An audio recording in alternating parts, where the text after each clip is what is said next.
Assalamu alaikum. Welcome everyone to our seventh lecture of Classics in Translation, ENG 4224. Already we have completed 6 lectures on Homer's Iliad.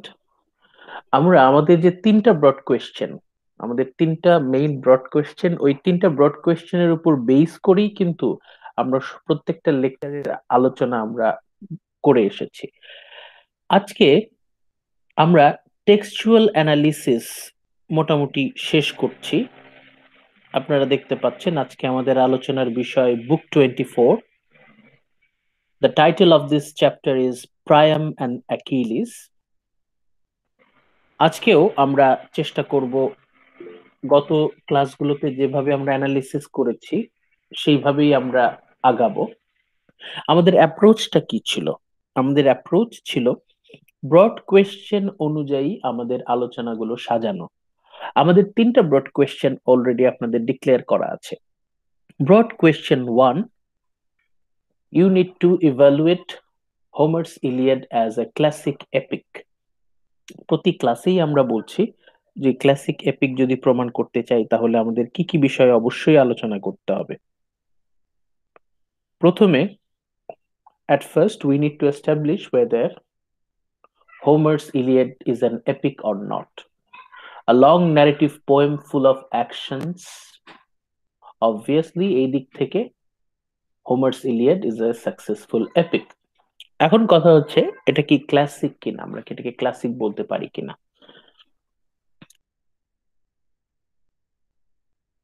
Greek and Roman literature, যেগুলো those literary texts have achieved timeless quality, যেটা তখনও সেরা ছিল, এখনো অধিকাংশ মানুষের মতে এগুলো সেরা। Recognized established text with artistic quality. একই সাথে আমরা তিনটা বিষয়ের উপর গুরুত্ব প্রদান করছি। Point number 1, universal basic human emotions. আমরা টেক্সট অ্যানালিসিসের প্রতিটা জায়গায় আমরা খোঁজার চেষ্টা করব যে ইউনিভার্সাল বেসিক হিউম্যান ইমোশন গুলো আমরা খুঁজে পাই কিনা, যেগুলো ক্যারেক্টারের মধ্যেও আছে, এমনকি সবার মধ্যে, আমাদের মধ্যে সবার মধ্যেই আছে। এরপর পোর্ট্রায়াল অফ হিউম্যান রিলেশনশিপ, মানুষের মানুষের যে সম্পর্ক, সেই সম্পর্কের ছবি কিভাবে ফুটে উঠছে, and ultimately a comprehensive picture of human life, মানুষের জীবনের ছবি কিভাবে ফুটে উঠছে। এই তিনটা পয়েন্টে আমরা ডিসকাস যদি করতে পারি তাহলে মোটামুটি হোমারের ইলিয়াডকে আমরা ক্লাসিক বলতে পারি। We can establish Homer's Iliad as a classic epic. তারপর আমাদের দ্বিতীয় ব্রড কোয়েশ্চেন ছিল ক্যারেক্টারাইজেশন, হোমার্স আর্ট অফ ক্যারেক্টারাইজেশন। আমরা প্রতিটা ক্যারেক্টারকে বোঝার চেষ্টা করছি। সেক্ষেত্রে আমাদের অ্যাপ্রোচটা কি? We go from dialogue analysis to character analysis. Dialogue analysis to character analysis. আমরা বোঝার চেষ্টা করছি যে কেন হোমার এই ক্যারেক্টারকে এখানে নিয়ে আসলেন, তার আনার উদ্দেশ্যটা কি, এবং ক্যারেক্টারটাকে আমরা যদি বুঝতে চাই তাহলে তার বেসিক হিউম্যান ইমোশন এখানে আসবে এবং তার সাথে অন্যান্য ক্যারেক্টার গুলোর সম্পর্ক কেমন। এই আলোচনার নিরিখে আমরা বলতে পারি যে ক্যারেক্টারটা কেমন এবং why did Homer put such a character here, এই ক্যারেক্টারকে কেন এবং কিভাবে উনি ফুটিয়ে তুললেন।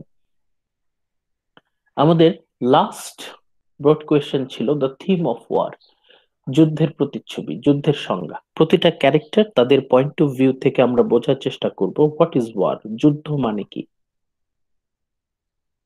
আমরা গত 6টা লেকচারে এই পদ্ধতিতেই কিন্তু ধীরে ধীরে এগিয়ে এসেছি। আজকে আমরা আমাদের লেকচার নাম্বার 7, সেভেন্থ লেকচারে আমরা প্রবেশ করছি বুক 24, last chapter, book 24, Priam and Achilles. Book 24, আসসালামু the আলাইকুম। last chapter. জি, বুক 24-এ আমরা কি কি দেখতে পাচ্ছি? আমরা মোটামুটি একটা ব্রড পিকচার, একটা স্কেচি পিকচার আমরা দেখি। লাইন 1 to 21 এইটুকুর মধ্যে আমরা দেখতে পাবো Achilles cannot sleep, Achilles cannot sleep for thinking about Patroclus. যখনই পেট্রোক্লাসের কথা অ্যাকিলিসের মনে পড়ছে তখনই সে আর ঘুমাতে পারছে না। অ্যাকিলিস ক্যানট স্লিপ, পেট্রোক্লাসের কথা বারবার মনে পড়ছে, অ্যাকিলিস ঘুমাতে পারছে না। যখনই তার ঘুম ভেঙে যাচ্ছে তখনই হি ড্র্যাগস হেক্টরস বডি রাউন্ড পেট্রোক্লাসেস টুম। সে বারবার পেট্রোক্লাসের যে সমাধি, সমাধির চারদিক দিয়ে হেক্টরের ডেড বডিটাকে টেনে হিচড়ে বারবার রাউন্ড দিচ্ছে। এমন অত্যাচারের ফলে হেক্টরের মৃতদেহ তো ছিন্ন ভিন্ন হওয়ার কথা, but Apollo protects the dead body from disfigurement. কিন্তু হেক্টরের ডেড বডিটাকে রক্ষা করছে Apollo. 11 days of Hector's mistreatment, 11 দিন ধরে হেক্টরের স্যার মৃতদেহের উপর। জি বলেন। এই অ্যাপোলো যে দেহটাকে রক্ষা করতেছিল, এটা করতেছিল কি এই জন্য যেন হেক্টরের বাবা বাবা মা যেন ওনার সন্তানের লাশটা একদম অক্ষত পায়? হ্যাঁ, এটাও একটা কারণ। এটা আসলে জিউসের অর্ডার ছিল, জিউসের অর্ডার ছিল, এই জন্যই আর কি। এটা অবশ্যই অ্যাপোলো প্রোটেক্ট করছে যাতে ডেড বডিটা দেরিতে হলেও সুরক্ষিতভাবে ঠিক মতো তার বাবা মার কাছে পৌঁছে দেয়া যায়। 11 দিন ধরে, 11 দিন ধরে অ্যাকিলিস হেক্টরের মৃতদেহের উপর অত্যাচার চালায়। এরপর লাইন 22 to 142 আমাদের ইলিয়াডের 39তম দিন, 39th day. The other gods pity Hector, অন্য সব গড গডেসরাই হেক্টরের প্রতি খুব সিম্প্যাথি ফিল করে, হেক্টরের মৃতদেহকে এইভাবে অবহেলা করা হচ্ছে। But Hera, Athena and Poseidon, এই তিনজন শুধুমাত্র বিরুদ্ধে। Hera, Athena and Poseidon they remain hostile. এরা তিনজন কোনোভাবেই রাজি হচ্ছে না। এরা তিনজন হচ্ছে কট্টর গ্রিক সাপোর্টার, এরা হেক্টরের ডেড বডিটা ফেরত দেবে না। তারপরও অ্যাপোলো রিকোয়েস্ট করছে জিউসের কাছে। Apollo pleads Hector's case and Zeus instructs Thetis.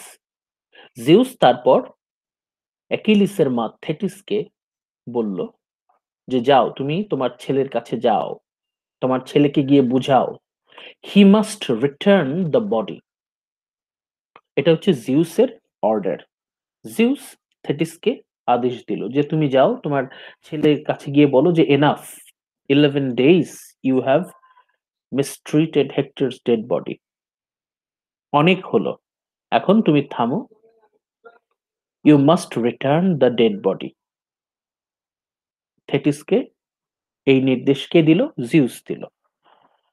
জিউসের কাছ থেকে থেটিসের মাধ্যমে নির্দেশনা পাওয়ার পর অ্যাকিলিস অবশেষে রাজি হলো। 11 দিন অত্যাচারের পর অবশেষে অ্যাকিলিস রাজি হলো যে না, ঠিক আছে, ডেড বডিটা ফেরত দেওয়া হবে। তার মানে অ্যাকিলিসের নিজের মধ্যে আপনা আপনি স্বতঃস্ফূর্ত ভাবে সেই বোধটা আসেনি, এটা জিউসের নির্দেশ ছিল। জিউস যদি আরো পরে নির্দেশ দিত তাহলে হয়তো আরো বেশি দিন ধরে মেবি হেক্টরের মৃতদেহের উপর অত্যাচার চলতো। তাহলে হয়তো স্যার একটু কম করে টাকা দেওয়ার কিছু পাওয়া যেত না। হুম। তো তারপরেও অ্যাপোলো হয়তো তখনও রক্ষা করে যেত। ওকে দেন, তারপর Zeus tells mourning Priam to take gifts to Achilles and ransom Hector. ওইদিকে জিউস আবার কিং প্রায়ামের কাছে মেসেজ পাঠালো যে প্রায়াম, এই সময় তুমি তোমার হেক্টরের মৃতদেহটাকে এখনই তুমি নিয়ে আসতে পারবে, তবে তার আগে হেক্টরের সম্মানে তুমি কিছু ransom, কিছু মুক্তিপণ জোগাড় করো। বেশ ভালো পরিমাণ ধন সম্পদ তুমি জোগাড় করে মুক্তিপণ হিসেবে, ransom হিসেবে হেক্টরের ডেড বডিটা ছাড়িয়ে নিয়ে আসো। জিউসের নির্দেশ মোতাবেক প্রায়াম, after rounding on his sons, sets off with an omen from Zeus. King Priam তখন জিউসের কথা মতো বেশ বেশ ভালো পরিমাণ ধন সম্পদ নিয়ে অ্যাকিলিসের তাঁবুর উদ্দেশ্যে রওনা দিল। এরপর the night before the 40th day, Hermes in disguise accompanies Priam safely to Achilles' quarter. এই হার্মিস হচ্ছে মেসেঞ্জার গড। যখনই জিউসের পক্ষ থেকে কোনো মেসেজ কারো উদ্দেশ্যে দেওয়ার প্রয়োজন হয় তখন হার্মিসকে পাঠানো হয়। Hermes acts as a medium between human being and gods. Hermes in disguise accompanies Priam safely to Achilles' quarter. এই হার্মিস প্রায়ামকে বেশ সাবধানে লুকিয়ে অ্যাকিলিসের তাঁবুর কাছে পৌঁছে নিয়ে গেল। এরপর যে পার্টটা হাইলাইট করা হচ্ছে এটা হচ্ছে আমরা আজকে ডিটেইলে এই জায়গায় আলোচনা করব। লাইন নাম্বার 469 টু লাইন 571, এই হচ্ছে আমাদের আজকের বিস্তারিত আলোচনার কেন্দ্রবিন্দু। এখান থেকেই আমরা আমাদের যত ব্রড কোয়েশ্চেন, যত অ্যানালিসিস, সবকিছুর ইনফরমেশন আমরা এখান থেকেই নেব। এখানে কি হবে? Priam's supplication of Achilles succeeds. Priam এসে অ্যাকিলিসের কাছে কাকুতি মিনতি করবে এবং এটা সফল হবে। অলরেডি তো জিউস নির্দেশনা দিয়ে দিয়েছে, সফল হওয়ার কথাই ছিল। এরপরে যে ঘটনা ঘটে এটা হচ্ছে আমাদের ক্লোজার অফ দ্য ইলিয়াড। ইলিয়াডের মূল অ্যাকশন এখানে শেষ হচ্ছে।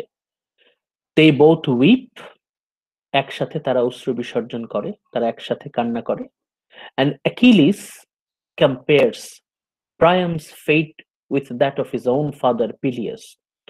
তখন অ্যাকিলিস প্রায়ামের মধ্যে নিজের বাবার ছবি দেখতে পায়, নিজের বাবাকে দেখতে পায়। এই পার্টে এসে আমরা কিং প্রায়াম অ্যান্ড গ্রেট অ্যাকিলিস এই দুজনকে আমরা আরো ভালোভাবে চিনতে পারবো এবং হোমার কিভাবে এলিয়াডকে একটা ক্লাসিক হিসেবে রচনা করেছেন তার কিছু উপাদান আমরা এখানে খুঁজে পাবো। এরপর আমরা আর্ট অফ ক্যারেক্টারাইজেশন থেকে বেশ কিছু গুরুত্বপূর্ণ উপাদান পাবো। ছবি, যুদ্ধের ছবিও কিন্তু আমরা এখানে পাবো। এদের দুজনের কাছে যুদ্ধ, এই হচ্ছে আমাদের বিষয়বস্তু। আমরা কতজন আছি? আমরা আছি 9 জন। 9 জন আছি। আমি আরেকবার ইনভাইট করে মূল আলোচনায় ঢুকে যাই।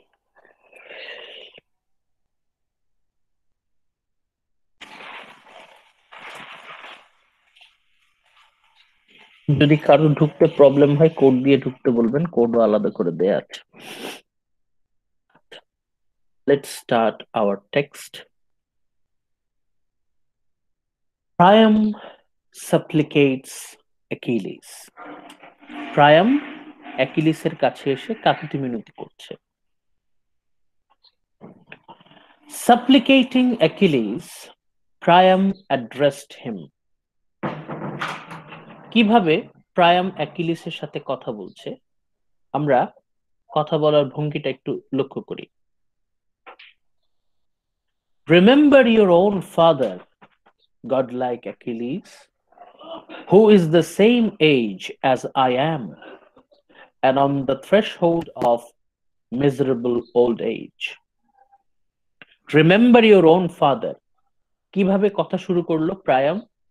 Remember your own father, godlike Achilles, who is the same age as I am, and on the threshold of miserable old age. প্রথমেই প্রায়াম বলছে অ্যাকিলিসকে, অ্যাকিলিস, আমি তোমার বাবার বয়সী। তোমার বাবার বয়স এবং আমার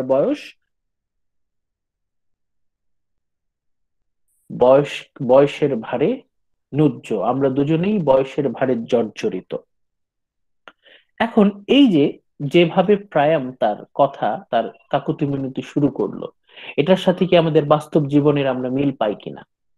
আমরাও আমাদেরকেও যখন কোনো বয়স্ক মুরব্বী কথাবার্তা শুরু করে, তখন কিন্তু বেশিরভাগ সময় দেখবেন তারা এইভাবে কথা শুরু করে যে, শোনো বাবা, আমি তোমার বাবার বয়সী, অথবা আমি তোমার দাদার বয়সী, অতএব আমার কথা মন দিয়ে শোনো। মানে they try to create an atmosphere emphasising on their age.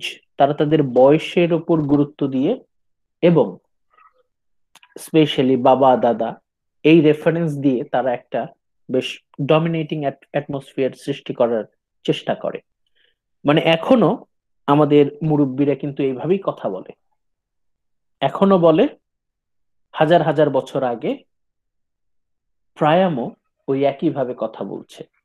মানে দেয়ার আর্ট অফ কনভারসেশন, তারা কিভাবে কথা বলছে, এটা কিন্তু একটা ক্লাসিক ওয়ে অফ কনভারসেশন। যখনই বয়সে কেউ কথা শুরু করে, তখন কথায় গুরুত্ব বোঝানোর জন্য শুরুতেই তারা বলে এরকম যে, বাবা, আমি তোমার বাবার বয়সী, অথবা আমি তোমার দাদার বয়সী, আমার কথা একটু মন দিয়ে শোনো, এইভাবে। So this is a classic way of conversation. এরপর প্রায়াম কন্টিনিউ করছে। Priam is saying something about Achilles's father. No doubt his neighbours are tormenting him. নিশ্চয়ই তোমার বুড়ো বাবাকে তার প্রতিবেশীরা সবাই খুব জ্বালাতন করে। And there is nobody to protect him from the harm and damage they cause. তোমার বাবাকে দেখে রাখার মতো কিন্তু এখন কেউ নাই।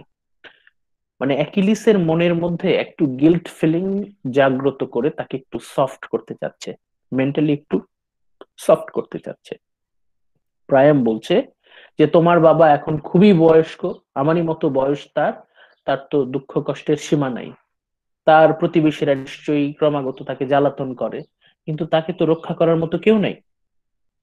তুমি তো হাজার হাজার মাইল দূরে এই ট্রয়, এই বন্দরে এসে যুদ্ধ করছো, তোমার বাবাকে কে দেখে রাখবে?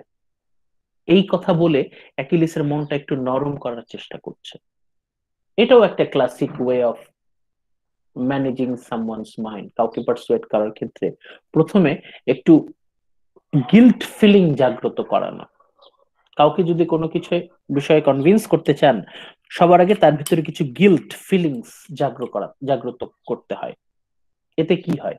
এতে তাদের মনটা নরম হয়, এবং তারা পরবর্তীতে আপনি যে কাজ করতে এসেছেন সেই কাজ হাসিল করতে সুবিধা হয়। দ্য সেম ওয়ে, এটা কিন্তু it is a classic way, এখনো মানুষ করছে, হাজার হাজার বছর আগেও মানুষ করতো, মেবি হাজার হাজার বছর পরেও মানুষ এভাবেই আলোচনা করবে, কনভারসেট করবে, কথোপকথনে আসবে। Yet, while he knows you are still alive, তোমার বাবার দুঃখ কষ্টের সীমা নেই, কারণ তোমার বাবা খুবই বয়স্ক, নিশ্চয়ই তার প্রতিবেশীরা তার উপর অত্যাচার করে, বিভিন্ন সময় নানাভাবে জ্বালাতন করে, তাকে তো দেখার মতো কেউ নাই। এত কষ্টের পরেও তোমার বাবা যখন জানতে পারবে, while he knows you are still alive, তোমার বাবা যতক্ষণ পর্যন্ত সে জানে যে তার ছেলে বেঁচে আছে, he can rejoice in spirit। এত কষ্টের পরেও তোমার বাবা যখন খবর পায় যে অ্যাকিলিস বেঁচে আছে, তার ছেলে বেঁচে আছে, he can rejoice in spirit, এটা তার মনে একটা আনন্দ নিয়ে আসে। and look forward day by day to seeing his beloved son come back from Troy। এবং সে দিনের পর দিন অপেক্ষা করে থাকবে তোমার জন্য, এবং এই অপেক্ষার মধ্যেও কিন্তু একটা আনন্দ আছে, একদিন তার ছেলের সাথে দেখা হবে, যেহেতু তার ছেলে এখনো বেঁচে আছে। মানে প্রায়াম কিন্তু খুব সুন্দরভাবে সিম্প্যাথেটিক সিম্প্যাথি সিচুয়েশন ও কিন্তু গ্যাদার করার চেষ্টা করছে। প্রথমেই এমন ভাবে কথা বলছে যাতে অ্যাকিলিসের প্রায়ামের প্রতি সিম্প্যাথি কাজ করে। তোমার বাবা ঠিক যতক্ষণ আছে। পর্যন্ত জানবে, তোমার বাবা যতক্ষণ পর্যন্ত জানবে যে তার ছেলে বেঁচে আছে, তার মনে কিন্তু একটা আশা কাজ করবে, সে কিন্তু মনের মধ্যে একটা আনন্দ, একটা জোর কাজ করবে যে না, একদিন তো একদিন না একদিন আমার ছেলের সাথে তো দেখা হবে। কিন্তু দেখো, তোমার বাবা কত সৌভাগ্যবান, তার ছেলে বেঁচে আছে, কিন্তু আমার আমার দিকে তাকাও, এখন সে সিম্প্যাথি রাউন্ড করার চেষ্টা করছে। But my life has been dogged by calamity. দেখো আমার জীবন ঝড়ে বিধ্বস্ত। My life is destroyed. I had I had the best sons in the whole of this broad realm. এই সাম্রাজ্যে আশেপাশে যত রাজ্য আছে, আমি ছিলাম সবচেয়ে ভাগ্যবান। I had the best sons in the whole broad realm. এই অঞ্চলে আমার ছিল সর্বশ্রেষ্ঠ সন্তানেরা। আমার সন্তানেরা সবাই এক বাক্যে স্বীকার করত যে প্রায়ামের ছেলেরা, সন্তানরা হচ্ছে আদর্শ সন্তান। They are the best sons. And now not one. আমার আমার ছিল শ্রেষ্ঠ সন্তানগুলো। আমার এত এত শ্রেষ্ঠ সন্তান ছিল, and now not one. এখন আর কেউ নাই, কেউ বেঁচে নাই। Not one I say is left. যদিও একজন বেঁচে আছে। কে বেঁচে আছে? প্রায়াম। কিন্তু প্রায়ামকে সে আসলে গর্ব ভরে অ্যাকনলেজ করতে পারছে না। যাদের উপর ভরসা ছিল তারা সবাই নিহত। Not one I say is left. আমার ছিল শ্রেষ্ঠ সন্তান, আমার ছিল অনেকগুলো শ্রেষ্ঠ সন্তান। Not one I say is left. এখন আর কেউ বেঁচে নাই। কতজন সন্তান ছিল? There were 50 when the Greek army arrived. তোমরা যখন আক্রমণ করো তখন আমার ছিল 50টা ছেলে, শ্রেষ্ঠ ছেলে। যেই সেই ছেলে না, শ্রেষ্ঠ ছেলে। 50 জন ছেলে, একজন আরেকজনের থেকে ভালো। 50 best sons in whole realm. I had 50 sons. তার 50 ছেলে ছিল। 50 জন। 10 জন না, 15 জন না, 20 জন না, 50 জন। প্রায়াম বলছে I had 50 sons, 50 great sons. 19 of them were born by one mother. 19 জন ছেলের জন্ম এক মায়ের গর্ভে। সে কে? হেকাবি। সন্তানের জন্ম হয়েছিল। And the rest to the other women in my palace. ওকে, এখান থেকে আমরা কি দেখতে পাচ্ছি? এখান থেকে ওদের কালচারটা আমরা দেখতে পাচ্ছি। এবং স্ট্রাকচারটা কেমন ছিল? একজন, এই অনেক ওয়াইফের মধ্যে, more than one wife, several wife's, তাদের মধ্যে একজন থাকতেন হচ্ছে প্রধান, সুপ্রিম ওয়াইফ, আর বাকিরা সবাই হচ্ছে আদার ওমেন। প্রায়াম এইভাবেই ডিস্টিংশন করছেন তার ওয়াইফদের মধ্যে। প্রায়াম হ্যাড সেভারাল ওয়াইফস, এর মধ্যে একজনকে কিন্তু কুইন মানা হয়, আর বাকিরা আদার ওমেন ইন মাই প্যালেস। মানে এটা শুধুমাত্র প্রায়ামের কথা না, এটা হচ্ছে ওই সময়কার কালচার বলে আমরা ধরে নিতে পারি। যারা মোটামুটি সম্ভ্রান্ত বংশীয়, তারা পলিগ্যামিতে ছিল, পলিগিমি তাদের কালচারে ছিল। এবং এই একাধিক ওয়াইফের মধ্যে সবার ক্ষমতা কিন্তু সমান ছিল না। এদের মধ্যে দেখা যেত একজন, যে কোনো একজনের ক্ষমতা অন্যদের থেকে বেশি থাকতো। কোথায় ছিলাম আমরা? প্রায়াম বলছে আই হ্যাড 50 sons. 50 ছেলে ছিল প্রায়ামের। Most of them have fallen in action. বেশিরভাগই হচ্ছে যুদ্ধে নিহত। They were fallen in action. The only one I could still count on, the mainslay of Ilium and its inhabitants, you killed him a short while ago. আমার মোটামুটি প্রায় সব সন্তান তারা যুদ্ধে নিহত। এবং আমার যে শ্রেষ্ঠতম সন্তান ছিল, যার উপর পুরো ট্রয় নগরী ভরসা করত, ট্রয় নগরীর সবচেয়ে বিশ্বস্ত, সবচেয়ে নির্ভরযোগ্য নেতা, you killed him a short while ago. এই অল্প কিছুদিন আগেই, মানে কত, 11 দিন আগেই তুমি তাকে হত্যা করেছো। Fighting for his native land, hectare তোমার হাতে নিহত হয়েছে।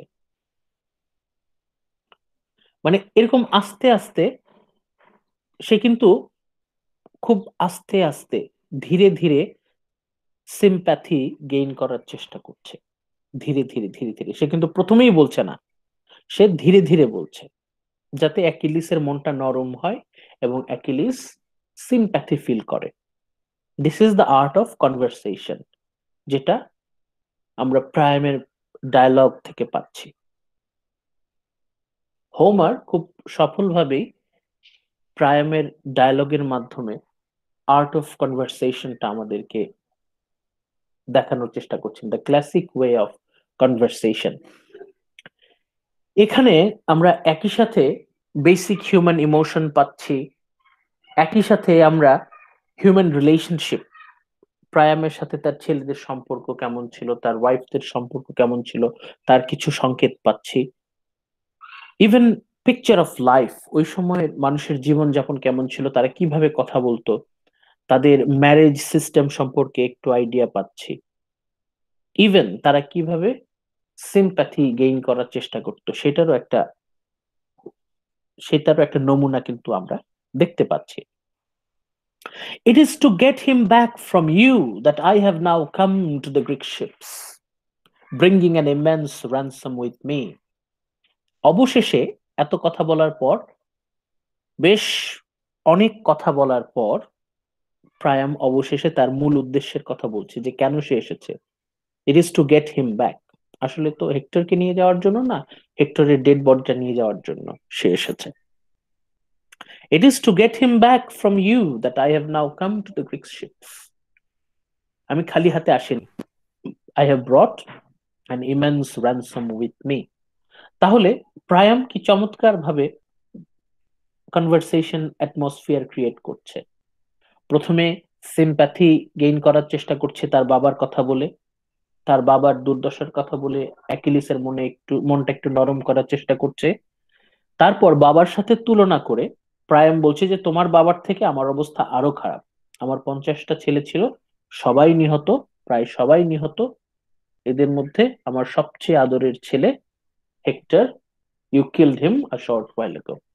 এইভাবে আস্তে আস্তে কনভারসেশনের মাধ্যমে অ্যাকিলিসের মনটা নরম করার চেষ্টা করছে প্রায়াম।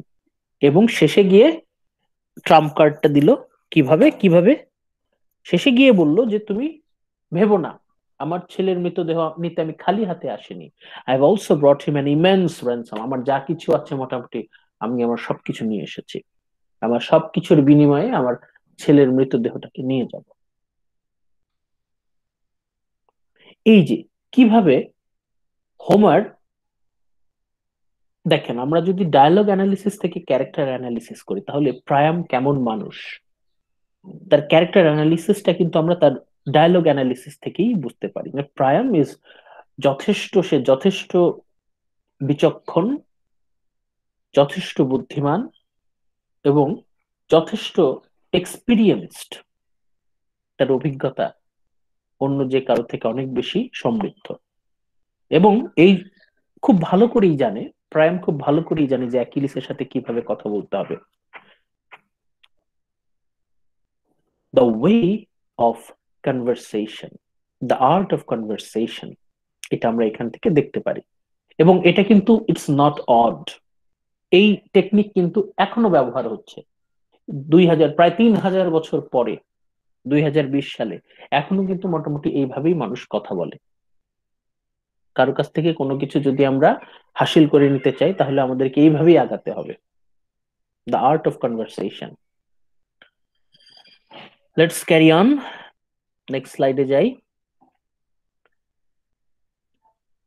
আচ্ছা, ওখানেই শেষ না, কন্টিনিউ হচ্ছে।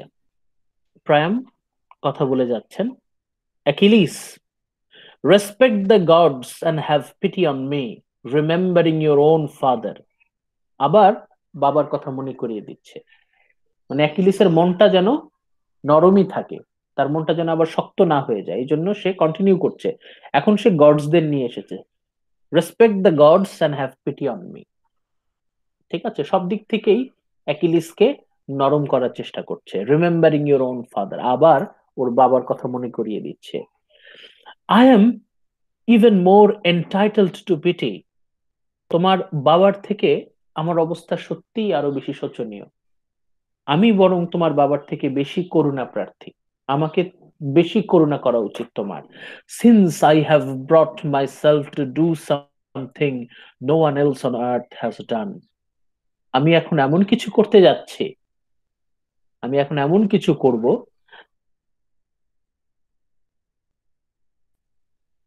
প্রায়াম বলছে, মানে ওর আলটিমেট ট্রাম্প কার্ড। এতেও অ্যাকিলিসের মন যদি না গলে, প্রায়াম কি বলছে, আমি এখন এমন কিছু করব যে কাজটা পৃথিবীতে এর আগে কেউ কখনো করেনি। I am going to do something totally radical that no one ever done before. সে কি করছে? I have raised my lips, I have raised to my lips the hands of the man who killed my sons. যে হাত দিয়ে তুমি আমার সন্তানকে হত্যা করেছো, আমি তোমার সেই হাতে চুম্বন করছি। আমি আমার সন্তানের হত্যাকারীর হাতে চুমু খাচ্ছি। I have raised to my lips the hands of the man who killed my sons.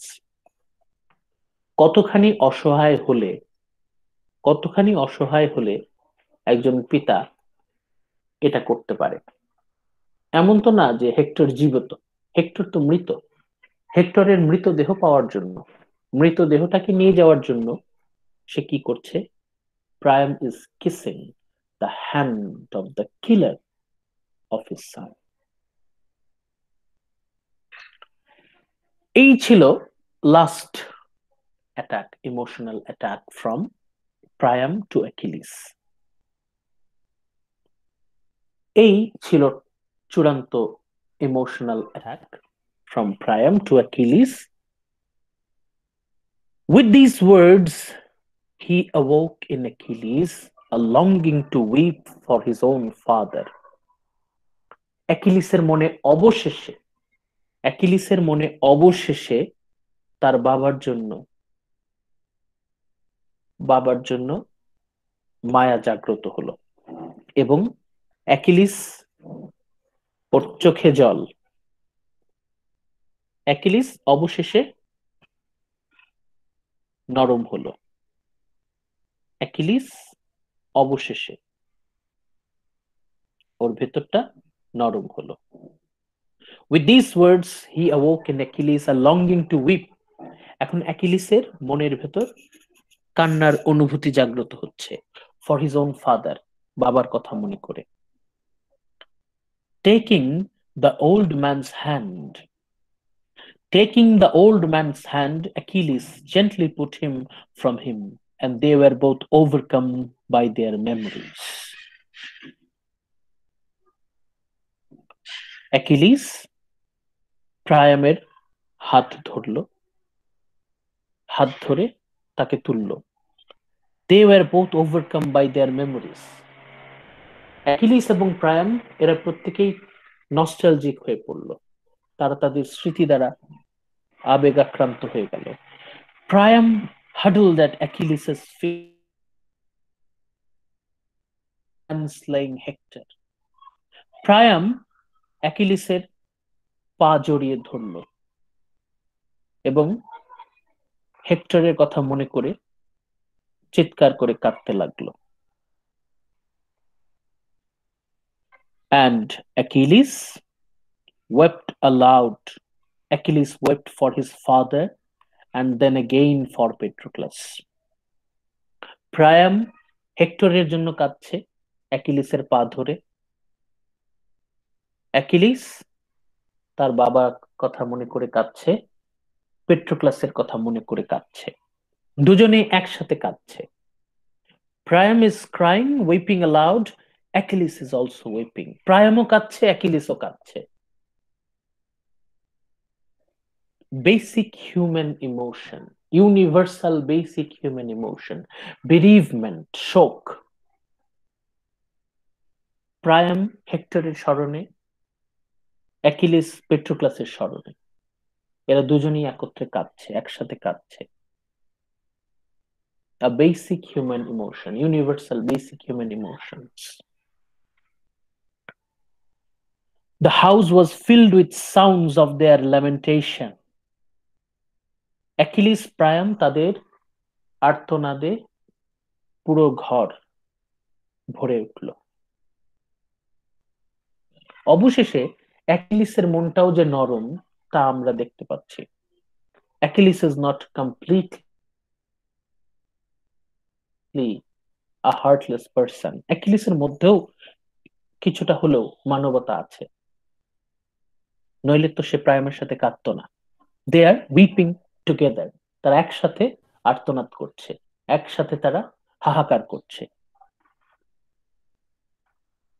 But when godlike Achilles had had enough of tears and the longing had ebbed from mind and body, এরকম কিছুক্ষণ অশ্রু বিসর্জনের পর Achilles একটা সময় শান্ত হলো, তার কান্না থেমে গেল। He leapt at once from his chair, সে তার চেয়ার থেকে উঠে দাঁড়ালো, and in compassion for the old man's grey head and grey beard took him by the arm and raised him. Achilles প্রিয়ামকে ধরে উপরে তোলার চেষ্টা করলো। এতক্ষণ তো প্রায়াম অ্যাকিলিসের পা ধরে কাঁদছিল, অ্যাকিলিস বুড়ো লোকটাকে উপরে তুলছে। তুলে কি বলছে? অ্যাকিলিস কি বলছে? অ্যাকিলিস কাউন্সেলস প্রায়াম। অ্যাকিলিস প্রায়ামকে উদ্দেশ্য করে বলছে, unhappy man of sorrows, you have indeed suffered much. Achilles প্রায়ামের সাথে অবশেষে বেশ সিম্প্যাথেটিক ওয়েতে কথা বলছে। পুরো ইলিয়াডে এত বেশি সিম্প্যাথেটিক, এত বেশি নরম, এত বেশি হিউম্যান হিসেবে পাই না। This is the softest utterance uttered by Achilles. এত নরম ভাবে অ্যাকিলিস কখনো কথা বলেনি। This is the softest utterance uttered by Achilles. আর একটা প্রমাণ তার এই কথাগুলো। অ্যাকিলিস বলছে, unhappy man of sorrows, you have indeed suffered much. সত্যি তুমি অনেক সাফার করেছো। How could you bring yourself to come alone to the Greek ships into the presence of a man, যে মানুষটা তোমার এতগুলো সন্তানের মৃত্যুর কারণ, যে মানুষটা তোমার এতগুলো সন্তানকে হত্যা করেছে, তুমি একা, তুমি তার তাঁবুতে এসেছো। সত্যি তোমার সাহসের তুলনা হয় না। You must have a heart of iron. Achilles প্রাইমের সাহসের প্রশংসা করছে, সত্যিই তোমার সাহস আছে। You have heart of iron. মানে এই জায়গায় এসে এইটুকু কথা, এই কয়েকটা লাইনে অ্যাকিলিসের মনের ভেতরেও যে একটা সফট কর্নার আছে, অ্যাকিলিসও যে সিম্প্যাথেটিক ওয়েতে কথা বলতে পারে তার একটা প্রমাণ এই কথাগুলো। Achilles has really a soft corner in his mind. Achilles কিছুটা হলেও তার মধ্যে মানবতা আছে। Here now, be seated on this chair, and for all our grief, let us leave our sorrows locked up in our hearts, for weeping is cold comfort and does little good. এখানে Achilles প্রায়ামকে সান্ত্বনা দেওয়ার চেষ্টা করছে। Achilles প্রায়ামকে মাটি থেকে তুলে চেয়ারে বসানোর চেষ্টা করছে, বলছে, here now be seated on this chair, তুমি এই চেয়ারটাতে বসো। ফর অল আওয়ার গ্রিফ, আমাদের যতই দুঃখ থাকুক, যত বড় কষ্টই বুকের মধ্যে থাকুক, let us leave our sorrows locked up in our hearts, আমাদের কষ্টগুলো আমরা আমাদের বুকের মধ্যে চেপে রাখি। For weeping is cold comfort and does little good. কান্না করে কি হবে? কেঁদে তো লাভ নেই। If we cry all night long, দিনের পর দিন যদি আমরা কাঁদতে থাকি, তাও তো আমাদের দুঃখ শেষ হবে না। কেঁদে লাভ কি? এরপর হাইলাইট করা কিছু লাইন আছে, আপনারা কাগজ কলম থাকলে লিখে রাখেন। অ্যাকিলিস বলছে, we men are wretched creatures, আমরা যারা পুরুষ আমরা হতভাগা, we are wretched creatures, we are unlucky beings, and the gods have woven grief into our lives. গডসরা আমাদের জীবনে দুঃখ বুনে দিয়েছেন। আমাদের জীবন যদি একটা কাঁথা হয়, নকশি কাঁথা যদি হয়, দুঃখের সুতোয় বোনা নকশি কাঁথা আমাদের জীবন। But they themselves are free from care. এই লাইনটা হচ্ছে আমার পার্সোনালি এই এপিকের সবচেয়ে পছন্দের লাইন। অ্যাকিলিস প্রায়ামকে এই যে কথাটা বলছে, one of the most beautiful sentences in Iliad, কি বলছে? We men are wretched creatures, আমাদের মতো হতভাগ্য কেউ নাই, and gods have woven grief into our lives, আমাদের জীবন দুঃখের সুতোয় গাঁথা, but they themselves are free from care. Gods and গডেসদের হাতে মর্টালরা কত বেশি অসহায় তা এই কথার মধ্য দিয়ে প্রমাণিত। অ্যাকিলিসের তার ভেতরে যে হাহাকার, অ্যাকিলিসের মনের ভেতরে যে চেপে রাখা কষ্ট, তার একটা প্রকাশ আমরা এখানে পেয়েছি। Amazing amazing sentences used by Homer. Achilles কি চমৎকার করে বলছে যে আমাদের জীবন দুঃখের সুতোয় বোনা, এবং গডস এন্ড গডেস তাদের কোনো খেয়াল নেই, তারা তাদের মতো, দে আর এনজয়িং দ্য কার্নেজ। তাদের কাছে, আমাদের কাছে এটা জীবন মরণের প্রশ্ন, তাদের কাছে এটা খেলা ছাড়া কিছু না, নাথিং বাট গেম।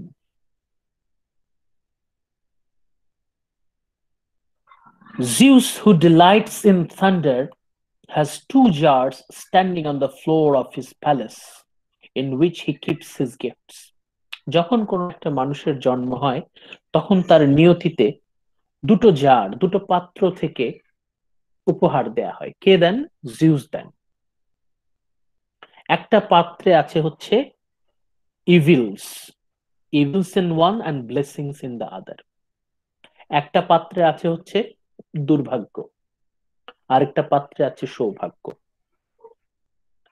যখন কারো জন্ম হয় তখন দুইটা পাত্র থেকেই সে কিছু কিছু পায়। People who receive from him a mixture of the two enjoy varying fortunes. মানুষ যখন জন্মগ্রহণ করে তখন এই দুইটা পাত্র থেকেই সে কিছু কিছু পায়। যখন দুর্ভাগ্যের সময় আসে তখন ওই যে দুর্ভাগ্যের পাত্র থেকে কিছু দিয়েছিল জিউস, আবার কখনো কখনো সে সৌভাগ্যও লাভ করে। তার ফরচুন, তার ভাগ্যে সামটাইমস গুডস সামটাইমস ব্যাড, কখনো মানুষ সৌভাগ্য লাভ করে, কখনো কখনো সে দুর্ভাগ্য। Man from the jar of evil only. কিন্তু কিছু কিছু মানুষ আছে, তারা এতটাই হতভাগা যে তারা শুধুমাত্র ওই দুর্ভাগ্যের পাত্র থেকেই উপহার পায়। But when Zeus serves a man from the jar of evil only, he debases him. তার মতো হতভাগা কেউ নেই। Ruinous hunger drives him over the bright earth, and he goes his way respected by no one, God or man. কিছু কিছু দুর্ভাগা আছে, সে আসলে নিজের কথাই বলছে যে অ্যাকিলিসের ভাগ্যে শুধুমাত্র দুর্ভাগ্যই আছে, জন্ম থেকে শুরু করে অ্যাকিলিসের জীবনে শুধু দুর্ভাগ্য আর দুর্ভাগ্য।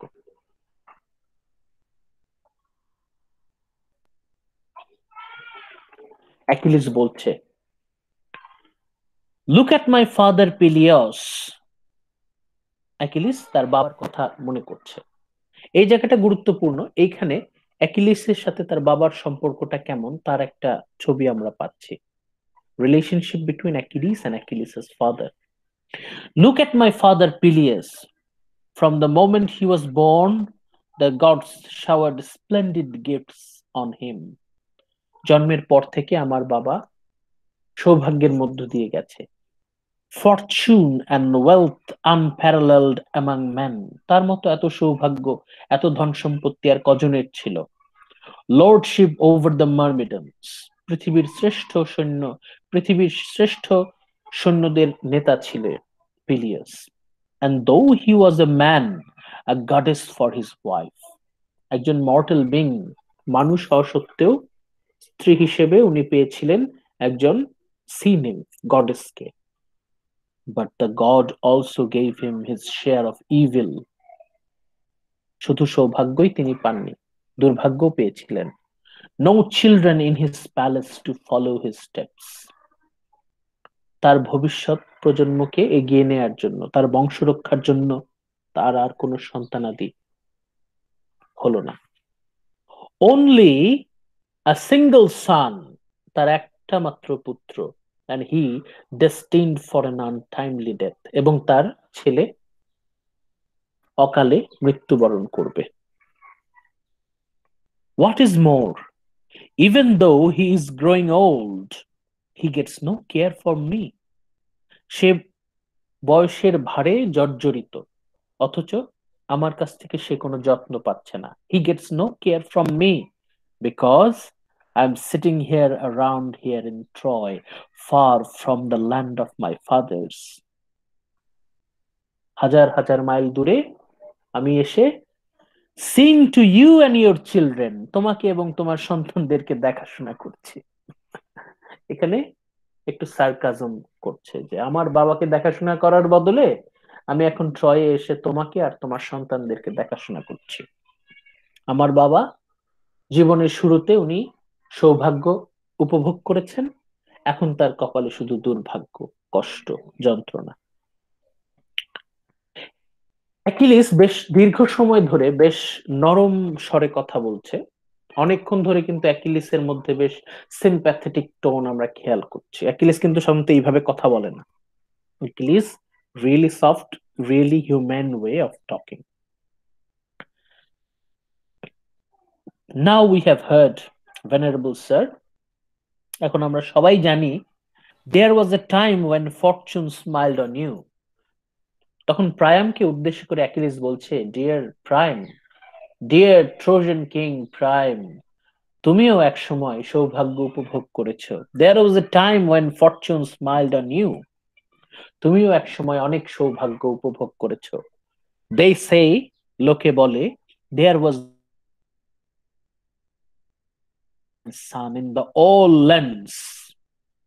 আশেপাশে যত রাজ্য আছে তোমার তুলনা কেউ না। তোমার মতো এত ধন সম্পত্তি এবং এত শ্রেষ্ঠ সন্তান আর কারো ছিল না। তোমার মতো এত ধন সম্পত্তি আর এত শ্রেষ্ঠ সন্তান আশেপাশের আর কোনো রাজার ছিল না। But ever since the sky gods brought me here to be your scourge. কিন্তু তোমার তো কপাল মন্দ, তোমার অভিশাপ হয়ে আমি এসেছি। The sky gods brought me here to be your scourge. আমি তোমার ধ্বংস নিয়ে এসেছি। There has been nothing but warfare and carnage round your city. আমি আসার পর এখন শুধু তোমার দুর্ভাগ্য আর দুর্ভাগ্য। তুমিও তোমার জীবনের শুরুতে সৌভাগ্য উপভোগ করেছো, এখন তোমার সৌভাগ্যের পালা শেষ, এখন শুধু দুর্ভাগ্য আর দুর্ভাগ্য। এই যে ভালো করে দেখেন, আস্তে আস্তে এখন কিন্তু অ্যাকিলিসের মধ্যে আবার সেই অ্যারোগেন্সটা কিন্তু ফেরত আসছে। মানে অ্যাকিলিস এতক্ষণ বেশ নরম ভাবে কথা বলছেন, এখন কিন্তু আবার অ্যাকিলিসের সেই আগের মানুষ কিন্তু ফেরত আসছে, আগের যে অস্তিত্ব সেটা কিন্তু ফেরত আসছে। এন্ডিওর, আমরা এখন মূল টেক্সটে চলে যাচ্ছি। Endure and do not mourn without end. Lamenting for your son will do no good at all. তুমি যদি দিনের পর দিন তোমার ছেলেদের কথা মনে করে কাঁদতে থাকো, it will do no good, এতে কোনো লাভ হবে না। You will not bring him back to life. Hectare তো ফেরত আসবে না। You will not bring him back to life before you are dead yourself. তুমি যতই কান্নাকাটি করো, তুমি নিজেই একটা সময় কাঁদতে কাঁদতে মৃত্যুবরণ করবে, কিন্তু তোমার ছেলে কিন্তু ফিরে আসবে না। অতএব কেঁদে লাভ কি?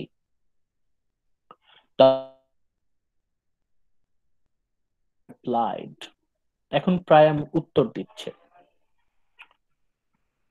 Do not ask me to sit down, Olympian born Achilles. while Hector lies neglected in your hearts. আমার ছেলের মৃতদেহ তোমার তাঁবুর বাইরে মাটিতে পড়ে আছে।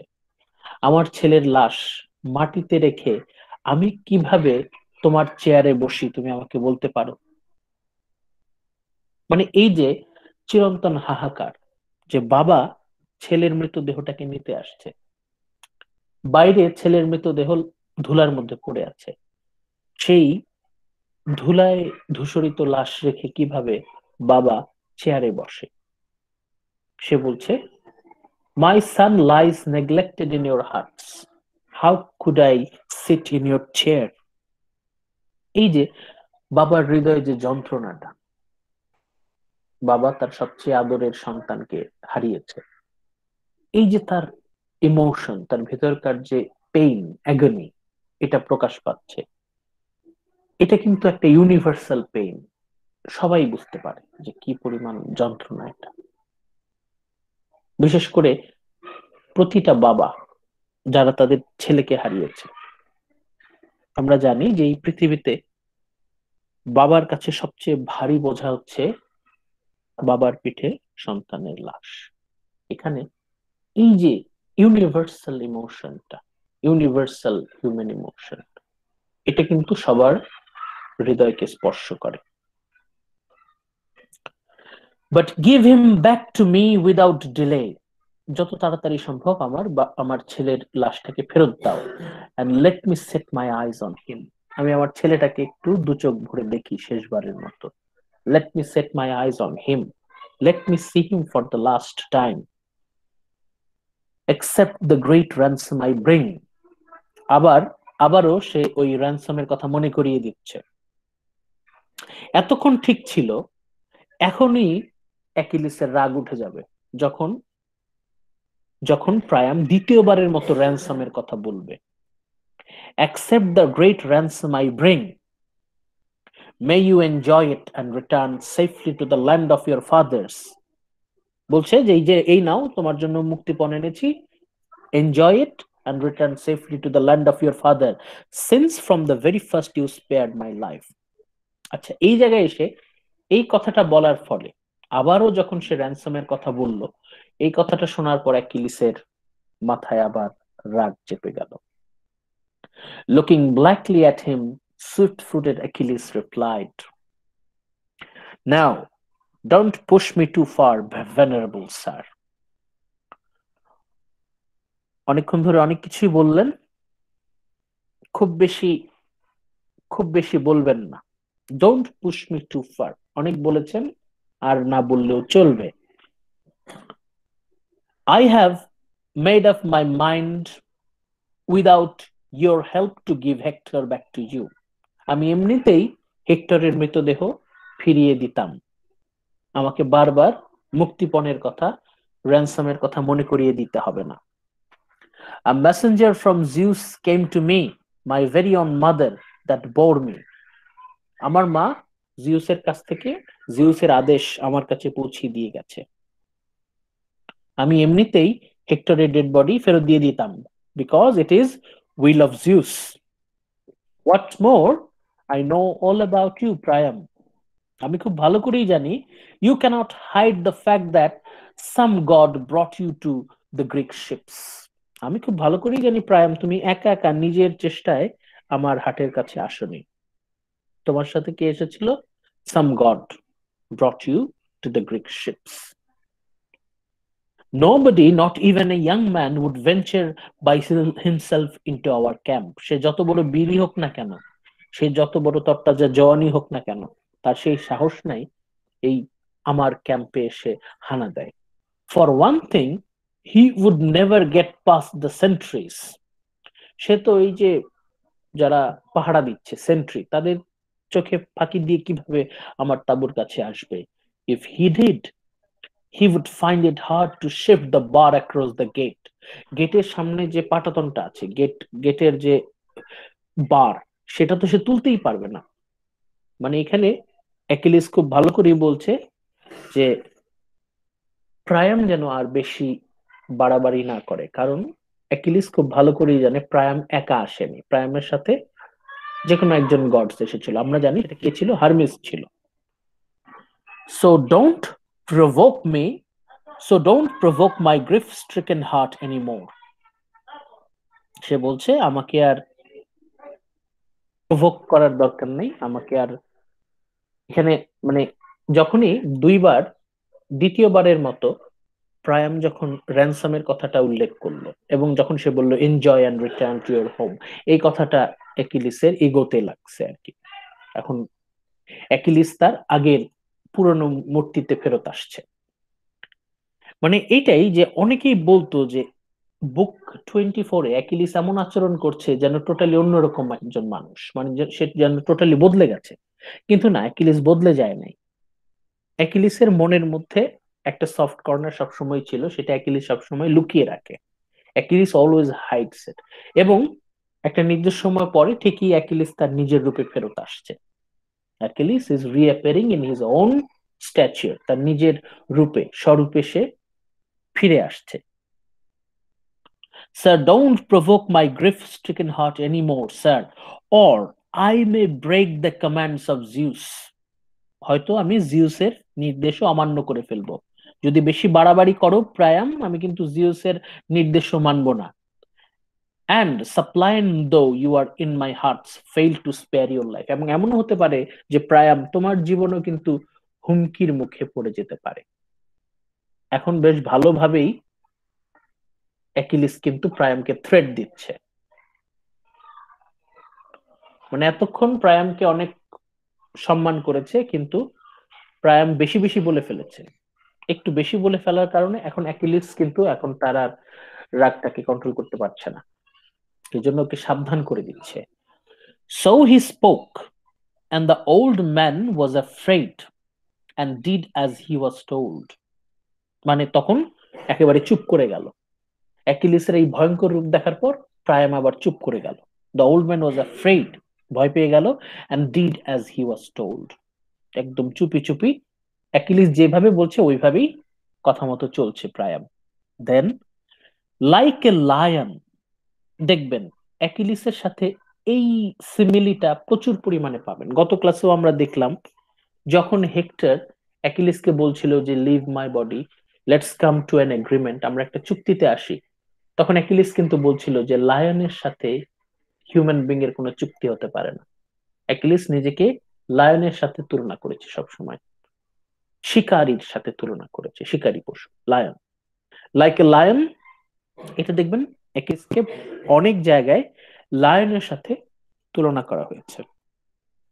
Like a lion, Achilles leapt out of doors, taking with him two of his attendants, the warrior Automedon, Alcimedon, the man closest to him, after the dead Patroclus.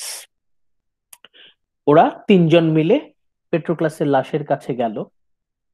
They unyoked the horses and the mules, brought in the herald, old Priam's crier, and sat him down.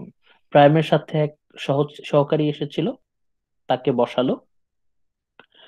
Then they took out the polished wagon of the immense ransom for Hector's body. তারপর হেক্টরের dead বডিটাকে ফেরত নিয়ে আসার জন্য যে প্রচুর ধন সম্পত্তি নিয়ে এসেছিল সেটা তারা রেখে দিল। দে টুক আউট, হেক্টরের ডেড বডিটা ফেরত নিয়ে আসার জন্য সে কিন্তু খালি হাতে আসেনি। আমরা দেখেছি Priam brought a huge amount of wealth, ধন সম্পদ নিয়ে এসেছে। But they left a couple of white mantles, এবং কিছু হোয়াইট ম্যান্টল তারা রেখে দিল, আ ওয়েল ওভেন টিউনিক, এবং একটা বেশ পরিষ্কার সাদা কাপড় আলাদা করে রাখলো সেখান থেকে, in which Achilles could wrap the body, এই হেক্টরের ডেড বডিটাকে ওই কাপড় দিয়ে আর কি মুড়িয়ে দেওয়া হবে, when he gave it to Priam to take home. ওর হেক্টরের ডেড বডিটাকে এমনি এমনি দেবে না, বরং সেটাকে মোটামুটি র্যাপিং করে দিচ্ছে আর কি। হেক্টরস বডি ইজ রিটার্ন, হেক্টরের ডেড বডিটা কিভাবে ফেরত দিচ্ছে, এখানেও কিন্তু আমরা ওদের যে কালচার, ওরা ডেড বডিটাকে কিভাবে ট্রিট করতো তার একটা ছবি কিন্তু খুঁজে পাচ্ছি। Achilles then called out some waiting women and told them to wash and anoint the body. ঠিক আছে? হেক্টরের ডেড বডিটা কিন্তু যেভাবে আছে ওইভাবেই কিন্তু ফেরত পাঠিয়ে দিচ্ছে না, বরং হেক্টরের ডেড বডিটাকে অ্যাকিলিস নিজেই বলছে টু ওয়াশ প্রপারলি, ঠিক মতো যেন ডেড বডিটাকে ধুয়ে দেয় অ্যান্ড অ্যানয়েন্ট দ্য বডি, এবং ধোয়ার পরে যাতে ওর ডেড বডিটা যাতে যাতে নষ্ট না হয় সেই জন্য মলম লাগিয়ে দেয়। মানে এটা তাদের ওই এনশিয়েন্ট গ্রিক কালচারেও ছিল। ওরা যে কোনো একটা বডি, ডেড বডি ধোয়ার পর ওরা তাতে স্পেশাল অয়েন্টমেন্ট লাগিয়ে দিত, স্পেশাল মলমের মতো লাগিয়ে দিত, যাতে মৃতদেহটা নষ্ট না হয়। মানে এখানেও কিন্তু আমরা ওদের জীবন, ওদের গ্রিকরা তাদের লাইফের একটা ছবি, how they treated their dead bodies. এটা গত ক্লাসেও দেখেছি, পেট্রোক্লাসের ডেড বডিটাও কিন্তু ধুয়ে তারপরে মলম লাগিয়ে দিত, একইভাবে হেক্টরের ডেড বডিটাও কিন্তু ধুয়ে মলম লাগিয়ে দিচ্ছে। But in another part of his quarters, ওর তাবড়ি অন্য একটা পার্ট, এটা কিন্তু অ্যাকিলিস কিন্তু একটু, মানে ওর তাবড়ি একটা অন্য একটা অংশে এটা হচ্ছে যাতে প্রায়ামের চোখের সামনে না হয়, so that Priam should not see his son, Priam যাতে তার ছেলের এই মানে অপরিষ্কার মৃতদেহটা যেন না দেখে। ভালো করে খেয়াল করেন, অ্যাকিলিস কিন্তু চাইলেই হেক্টরের নোংরা মৃতদেহটা কিন্তু পাঠিয়ে দিতে পারতো, ফেরত পাঠিয়ে দিতে পারতো, কিন্তু অ্যাকিলিস কিন্তু ওই অপবিত্র মানে নোংরা ডেড বডিটা কিন্তু ভালো করে ধুয়ে তারপরে মলম লাগিয়ে সেটাকে সুন্দর করে সাজিয়ে কিন্তু প্রায়ামের কাছে দিচ্ছে।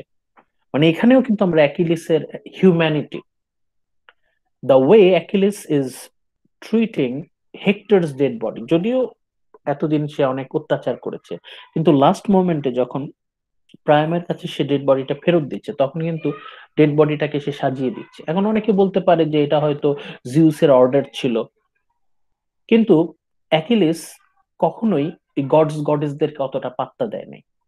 Achilles himself never cared about Zeus or others. এখানে আমরা অ্যাকিলিসকে অ্যাপ্রিসিয়েট করতে পারি, যেভাবে সে হেক্টরের ডেড বডিটাকে মানে ভালো করে ওয়াশ করে তারপরে সাজিয়ে প্রায়ামের কাছে ফেরত দিচ্ছে, এটা অ্যাপ্রিসিয়েট করার মতো। Priam should not see his son in that dirty state, ওই ডার্টি নোংরা ময়লা অবস্থায় যদি হেক্টরের ডেড বডিটা দেখতো তাহলে হয়তো প্রায়াম সেটা নিতে পারতো না। Achilles was afraid that প্রায়াম if he saw him might in bitterness of his grief be unable to control his anger. Achilles চিন্তা করলো যে আমি যেভাবে হেক্টরের ডেড বডিটাকে অবহেলায় ফেলে রেখেছিলাম সেটা যদি প্রায়াম নিজের চোখে দেখতো তাহলে হয়তো সে তার রাগকে কন্ট্রোল করতে পারতো না, প্রায়াম তার রাগকে কন্ট্রোল করতে পারতো না। Might in bitterness, then his own feelings would be provoked into killing the old man, breaking the command of Zeus. এখানে কিন্তু অ্যাকিলিস বেশ ভালো চিন্তা করেছে, মানে বেশ অনেক দূর চিন্তা করেছে, সে যে একদম না বুঝে মানে ফ্লুক বাই ফ্লুক সে কিন্তু কাজ করে, সে কিন্তু চিন্তা ভাবনা করেই কাজ করেছে। অ্যাকিলিস সে চিন্তা করেছে যে এই বুড়ো মানুষটা যদি দেখে তার ছেলের ডেড বডিটা আমি এইভাবে ফেলে রেখেছি তাহলে হয়তো সে রাগে আমাকে আক্রমণ করে বসবে, আর সে তো আমার সাথে পারবে না, আমি মনে হয় লোকটাকে মেরে ফেলবো। মেরে ফেললে কি হবে, জিউসের যে কমান্ড সেটা হয়তো ভেঙে যাবে, একটা ঝামেলা হবে আননেসেসারি। মানে অ্যাকিলিস কিন্তু এখানে যথেষ্ট বিচক্ষণতার পরিচয় দিচ্ছে, অ্যাকিলিসকে আমরা এই জায়গায় অ্যাপ্রিসিয়েট করতেই পারি। When the waiting woman had washed and anointed the body with olive oil, দেখেন কি কিভাবে করছে তার ডিটেল বর্ণনা কিন্তু আছে, এই যে ভালো করে খেয়াল করেন। The waiting woman had washed and anointed the body with olive oil, কিভাবে অ্যানয়েন্ট করছে ডেড বডিটা, অলিভ অয়েল দিয়ে, অলিভ অয়েল দিয়ে অ্যানয়েন্ট করছে। তাহলে এটা একটা ইনফরমেশন আমাদের জন্য, ওদের কালচারে মৃতদেহটাকে অলিভ অয়েল দিয়ে মাখিয়ে দেওয়া হতো। অলিভ অয়েল দিয়ে মাখিয়ে দেওয়া, এই অলিভ অয়েলটাই এখানে মলমের কাজ করছে আর কি, অলিভ অয়েলটাই অয়েন্টমেন্টের কাজ করছে, অলিভ অয়েল দিয়ে অ্যানোয়েন্টেড করা ওরা করতো ওদের dead body, and wrapped it in the fine mantle and tunic. Men tell and tunic এটা এক ধরনের কাপড়, এক ধরনের কাপড় দিয়ে তাকে জড়িয়ে দিচ্ছে। তাহলে এখানেও কিন্তু আমরা ওদের কালচারের একটা বর্ণনা কিন্তু আমরা পাচ্ছি। This is an piece of information. ওদের কালচারটা কেমন ছিল তার কিন্তু একটা বর্ণনা আমরা এখানে পাচ্ছি।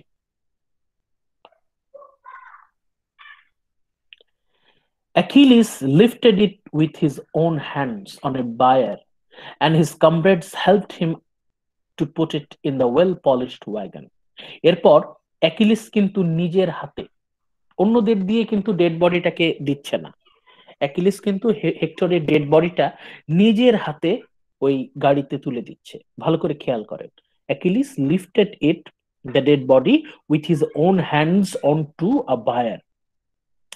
প্রথমবার অ্যাকিলিস নিজের হাতে কিন্তু অ্যাকিলিসের ডেড বডিটা তুলে দিচ্ছে, and his comrades help him to put it in well polished wagon. এরপরে আস্তে করে ডেড বডিটা সেই গাড়িতে তুলে দিল। Then he gave a groan, then he gave a groan. আচ্ছা, এই জায়গায় সে অ্যাকিলিস একটু গুঙিয়ে উঠলো। এই জায়গাটা একটু, অনেকে বলতে পারে সে হয়তো টায়ার্ড ছিল, সে হয়তো একটু মানে বেকায়দায় ছিল, এই জন্য হয়তো সে গঙিয়েছে। কিন্তু এখানে এই গ্রোনটা অনেকে বলে যে মেবি হেক্টরের জন্য অ্যাকিলিসের একটু একটু মন খারাপ ছিল, এবং হেক্টরের প্রতি অ্যাকিলিসের যে স্যাডনেস, এটারই বহিঃপ্রকাশ ছিল এই গ্রোন। তারপর সে কি বলছে, পেট্রোক্লাস, তার পেট্রোক্লাসকে স্মরণ করে বলছে, "Do not be indignant with me if you learn down in the hall of Hades that I let his father have godlike Hector back." পেট্রোক্লাসকে স্মরণ করে অ্যাকিলিস বলছে, প্রিয় পেট্রোক্লাস, তুমি আমার উপর রাগ করো না। এই যে আমি হেক্টরের ডেড বডিটা ওর বাবার কাছে, বাবাকে ফেরত দিয়ে দিচ্ছি, এই কথাটা জানার পর তুমি আমার প্রতি রাগ করো না, রুষ্ট হয়েও না। মানে পেট্রোক্লাসকে মনে মনে সে স্মরণ করে তার আত্মাকে সান্ত্বনা দেওয়ার চেষ্টা করছে। The ransom he paid me was a worthy one. হেক্টরের ডেড বডির বিনিময়ে ওরা যে ক্ষতিপূরণটা দিয়েছে, এটা সত্যি বেশ যথেষ্ট, যোগ্য ক্ষতিপূরণ দিয়েছে।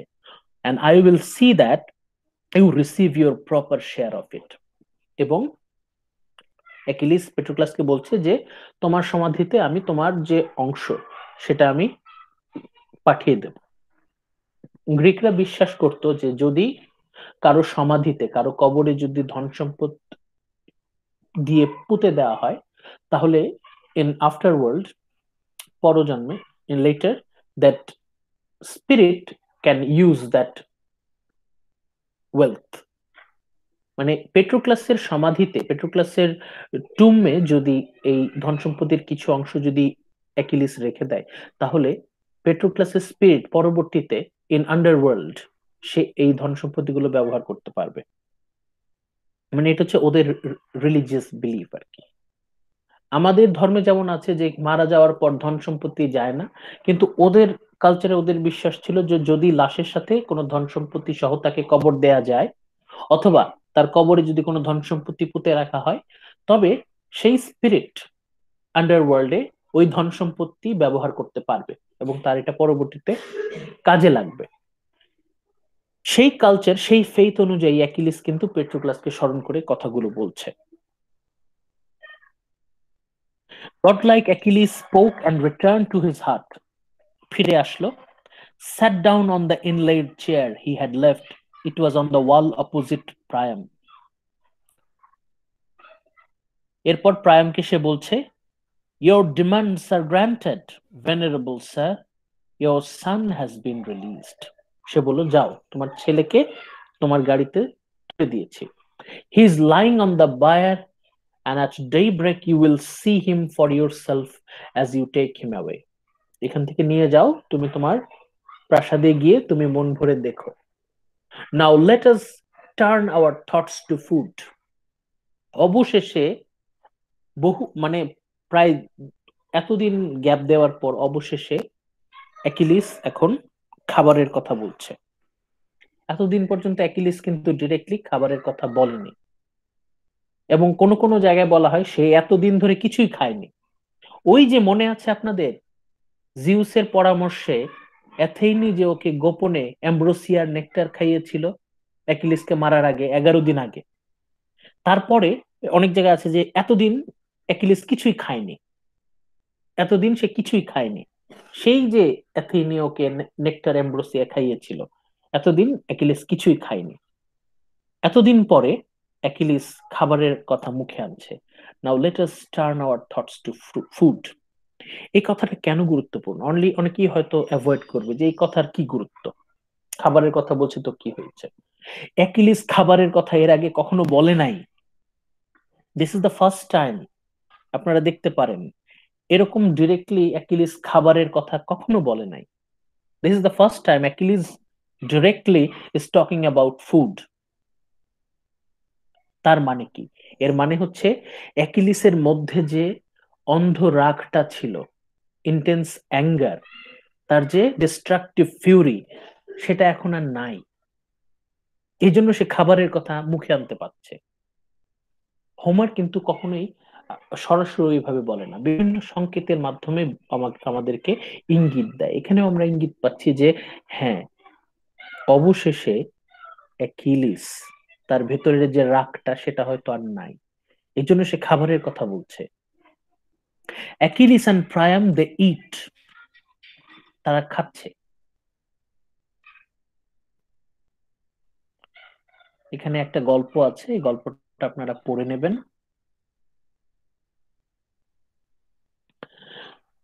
এখান থেকে আমরা দেখি, সো নাও ভেনারেবল লর্ড,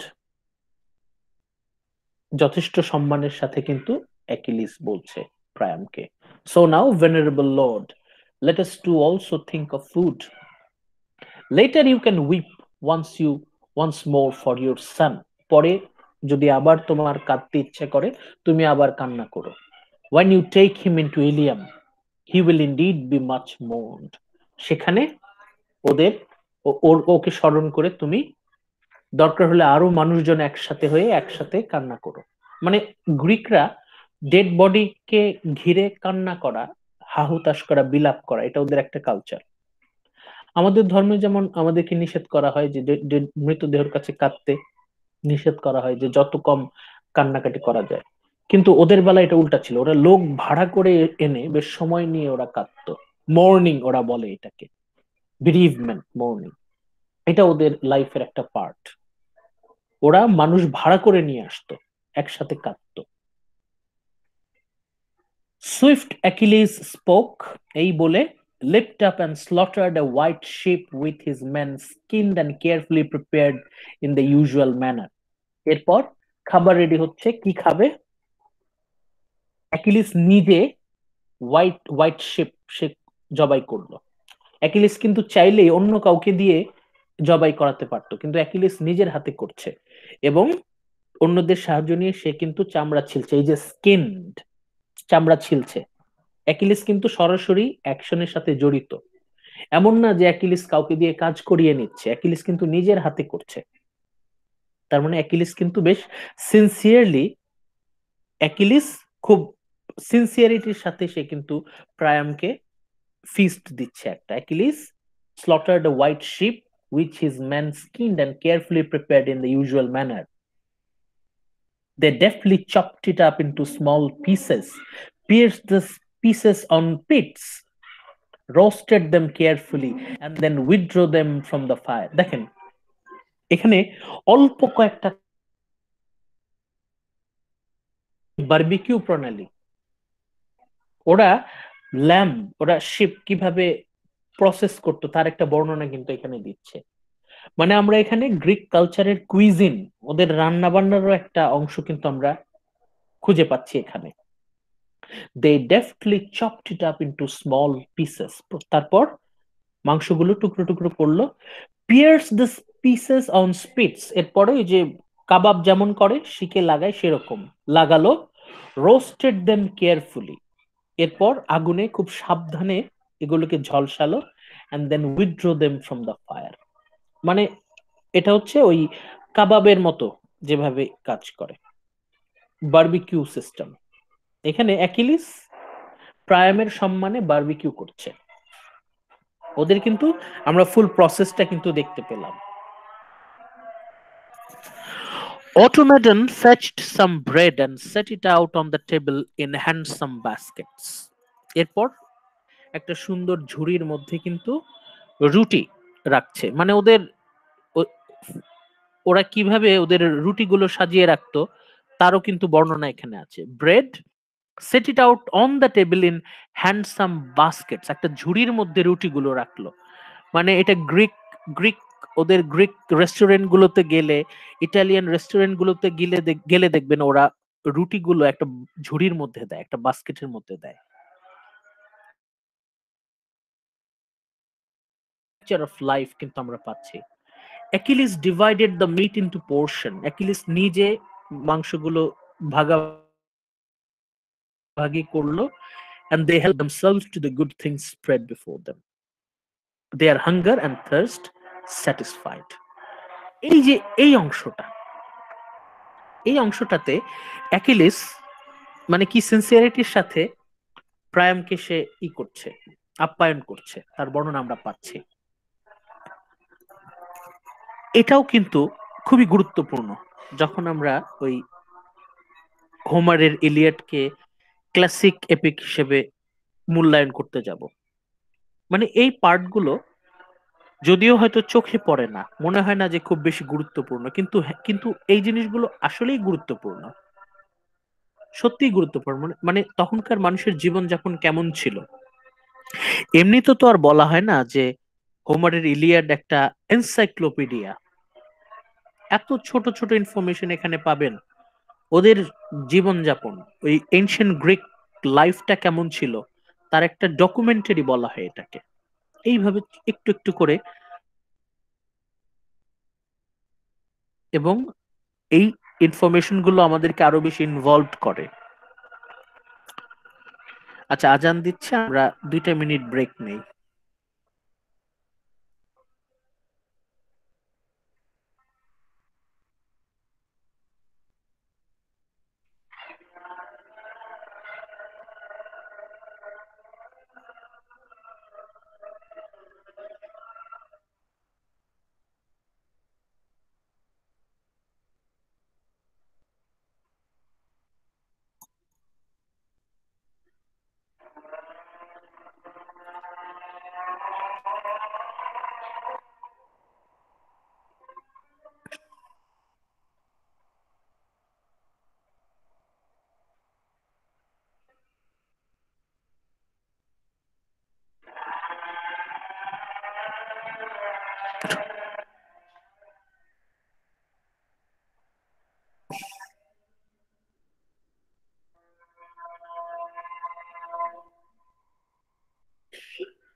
আজকে মনে হয় নেটওয়ার্কের প্রবলেমের কারণে অনেকেই জয়েন করতে পারেন নাই।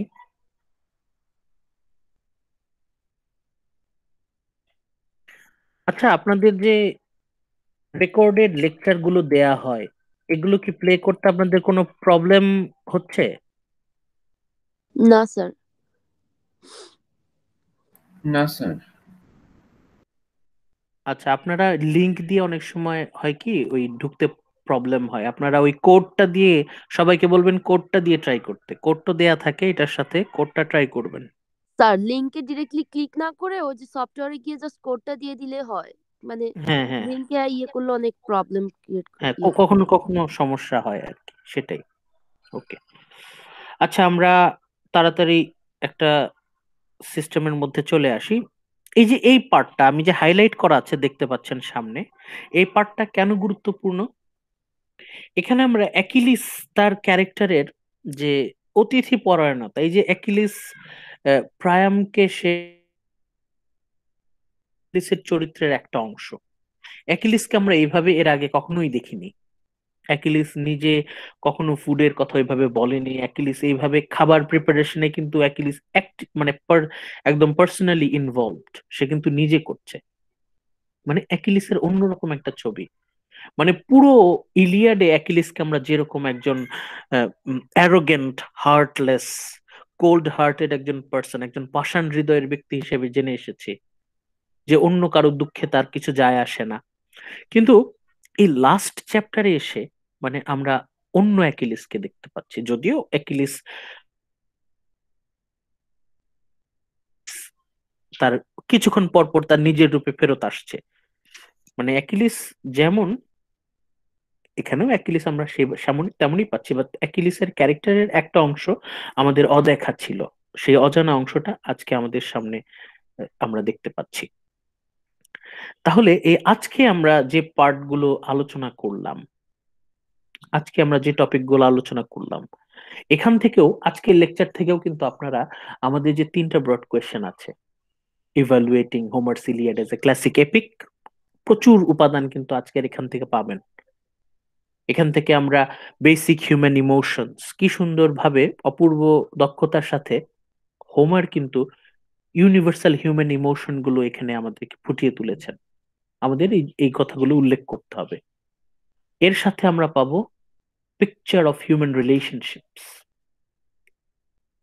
এই যে ফাদার সান রিলেশনশিপ, বাবা ছেলের সম্পর্ক, আমরা অ্যাকিলিসের সাথে অ্যাকিলিসের বাবার সম্পর্ক, এটার একটা ছবি পাচ্ছি।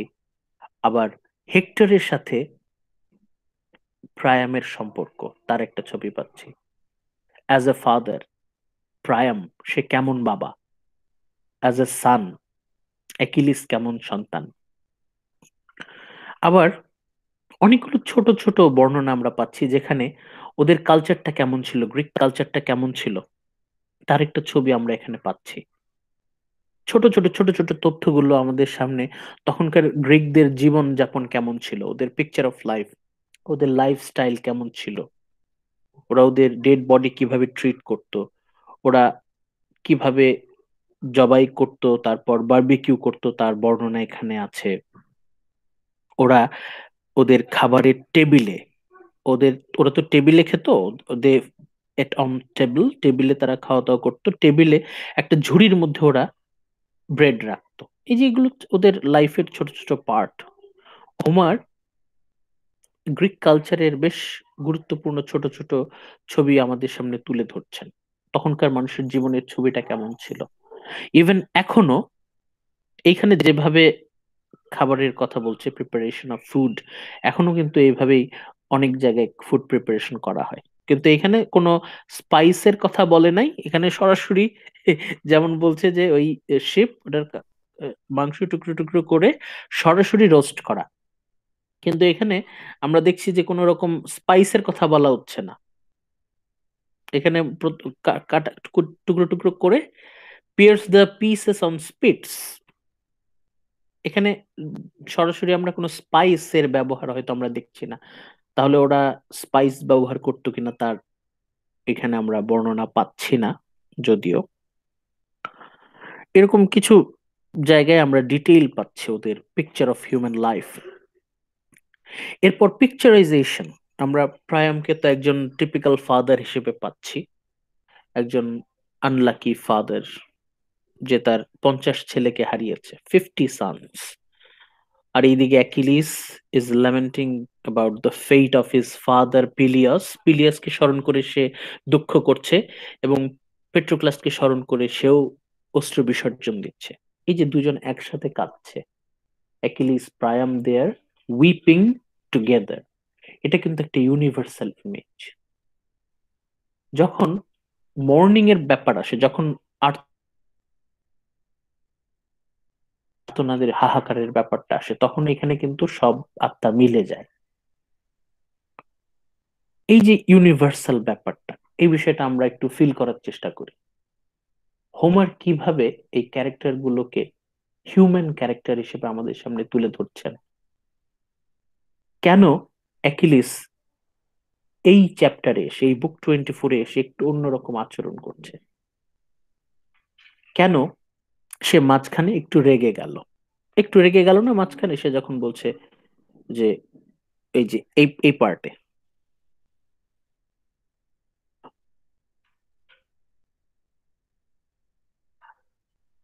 এটা হচ্ছে পেজ নাম্বার 648-এ, হ্যাঁ হ্যাঁ, এই যে লাইন 560 থেকে, যখন সে বলছেন don't push me too far venerable sir, ঠিক আছে। এরপর আবার বলছে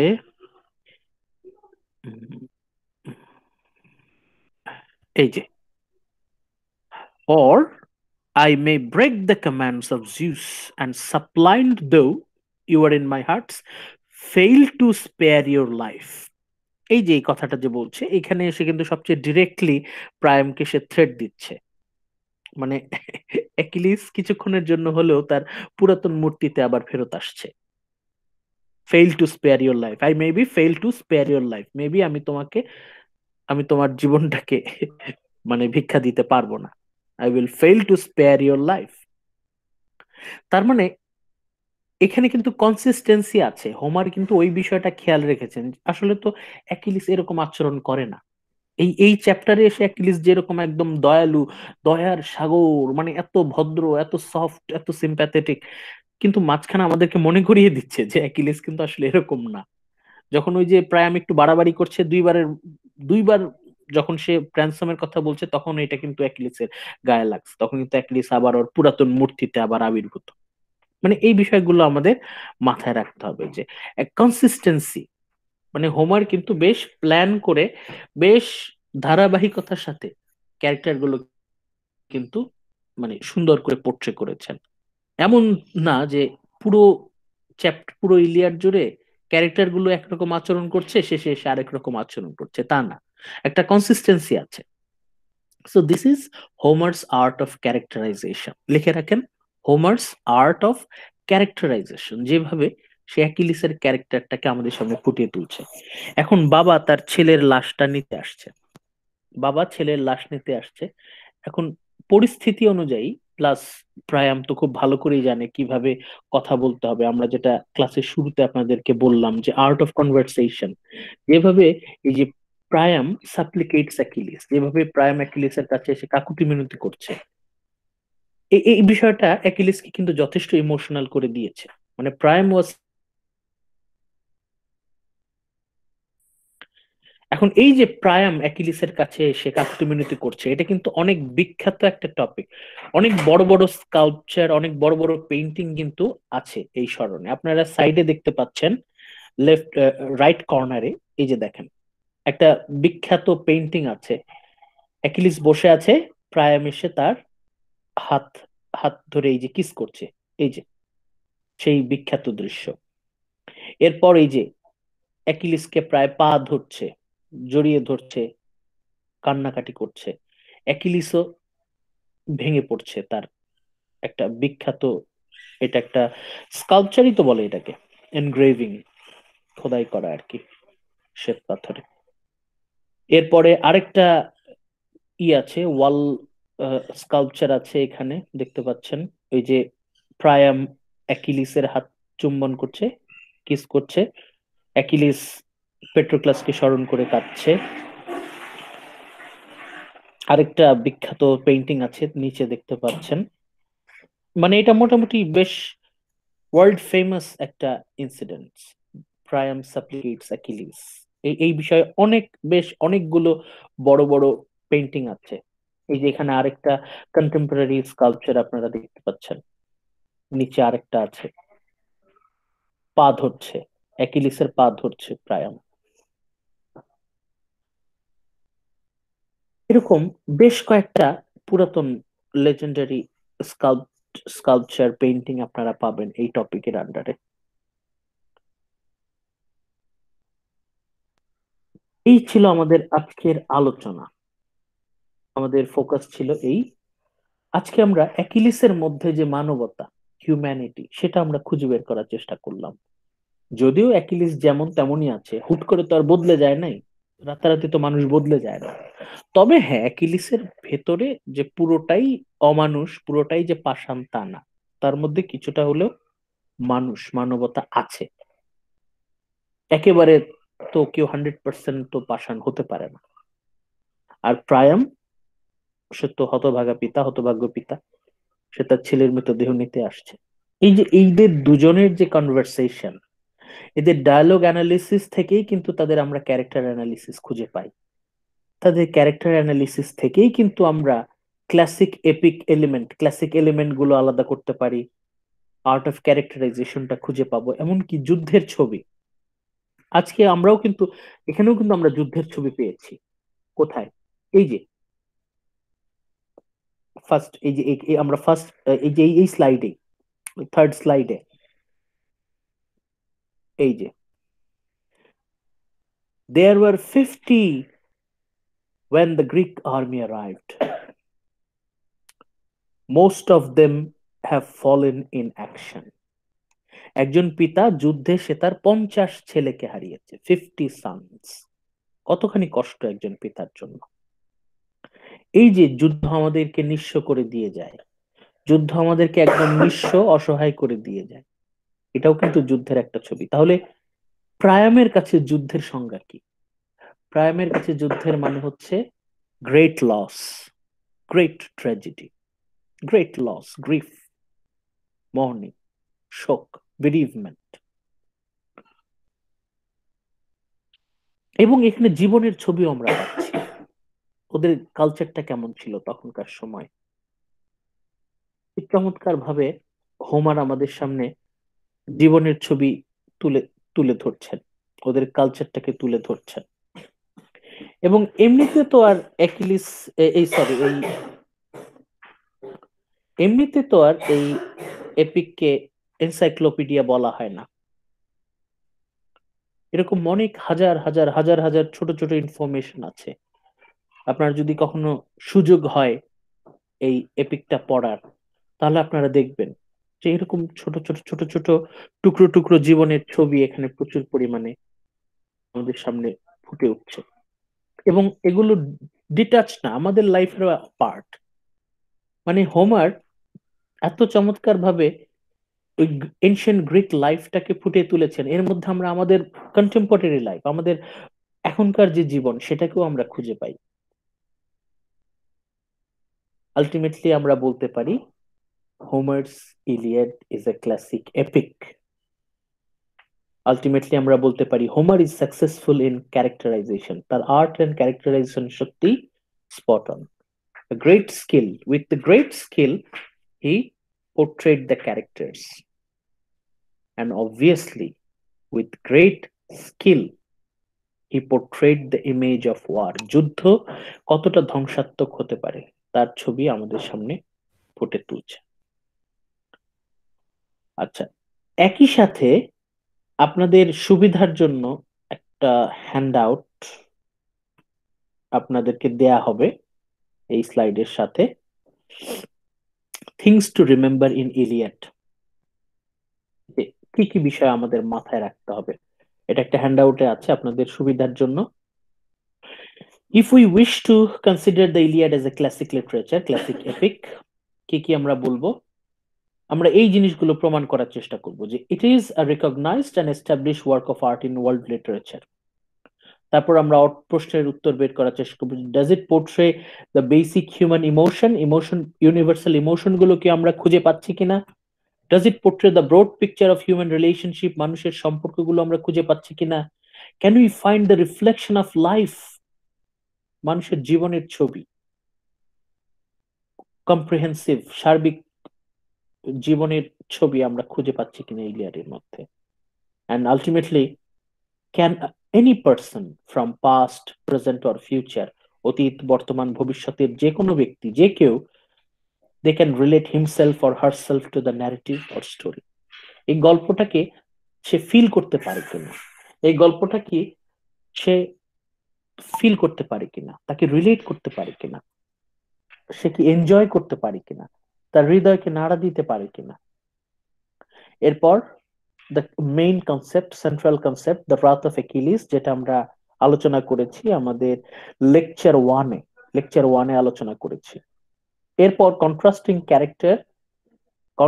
ক্যারেক্টার্স ইন ইলিয়াড, এটা লেকচার 3 তে আমরা যখন বুক 6 পড়েছি তখন আমরা এই বিষয়টা আলোচনা করেছিলাম যে হেক্টর, প্যারিস, এদের দুজনের মধ্যে তুলনামূলক আলোচনা।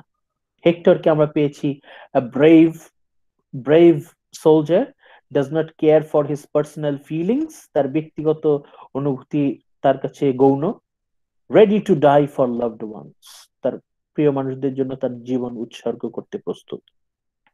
প্যারিসকে আমরা পাই একজন cowardly person, Kapurush, only cares about his personal feelings, does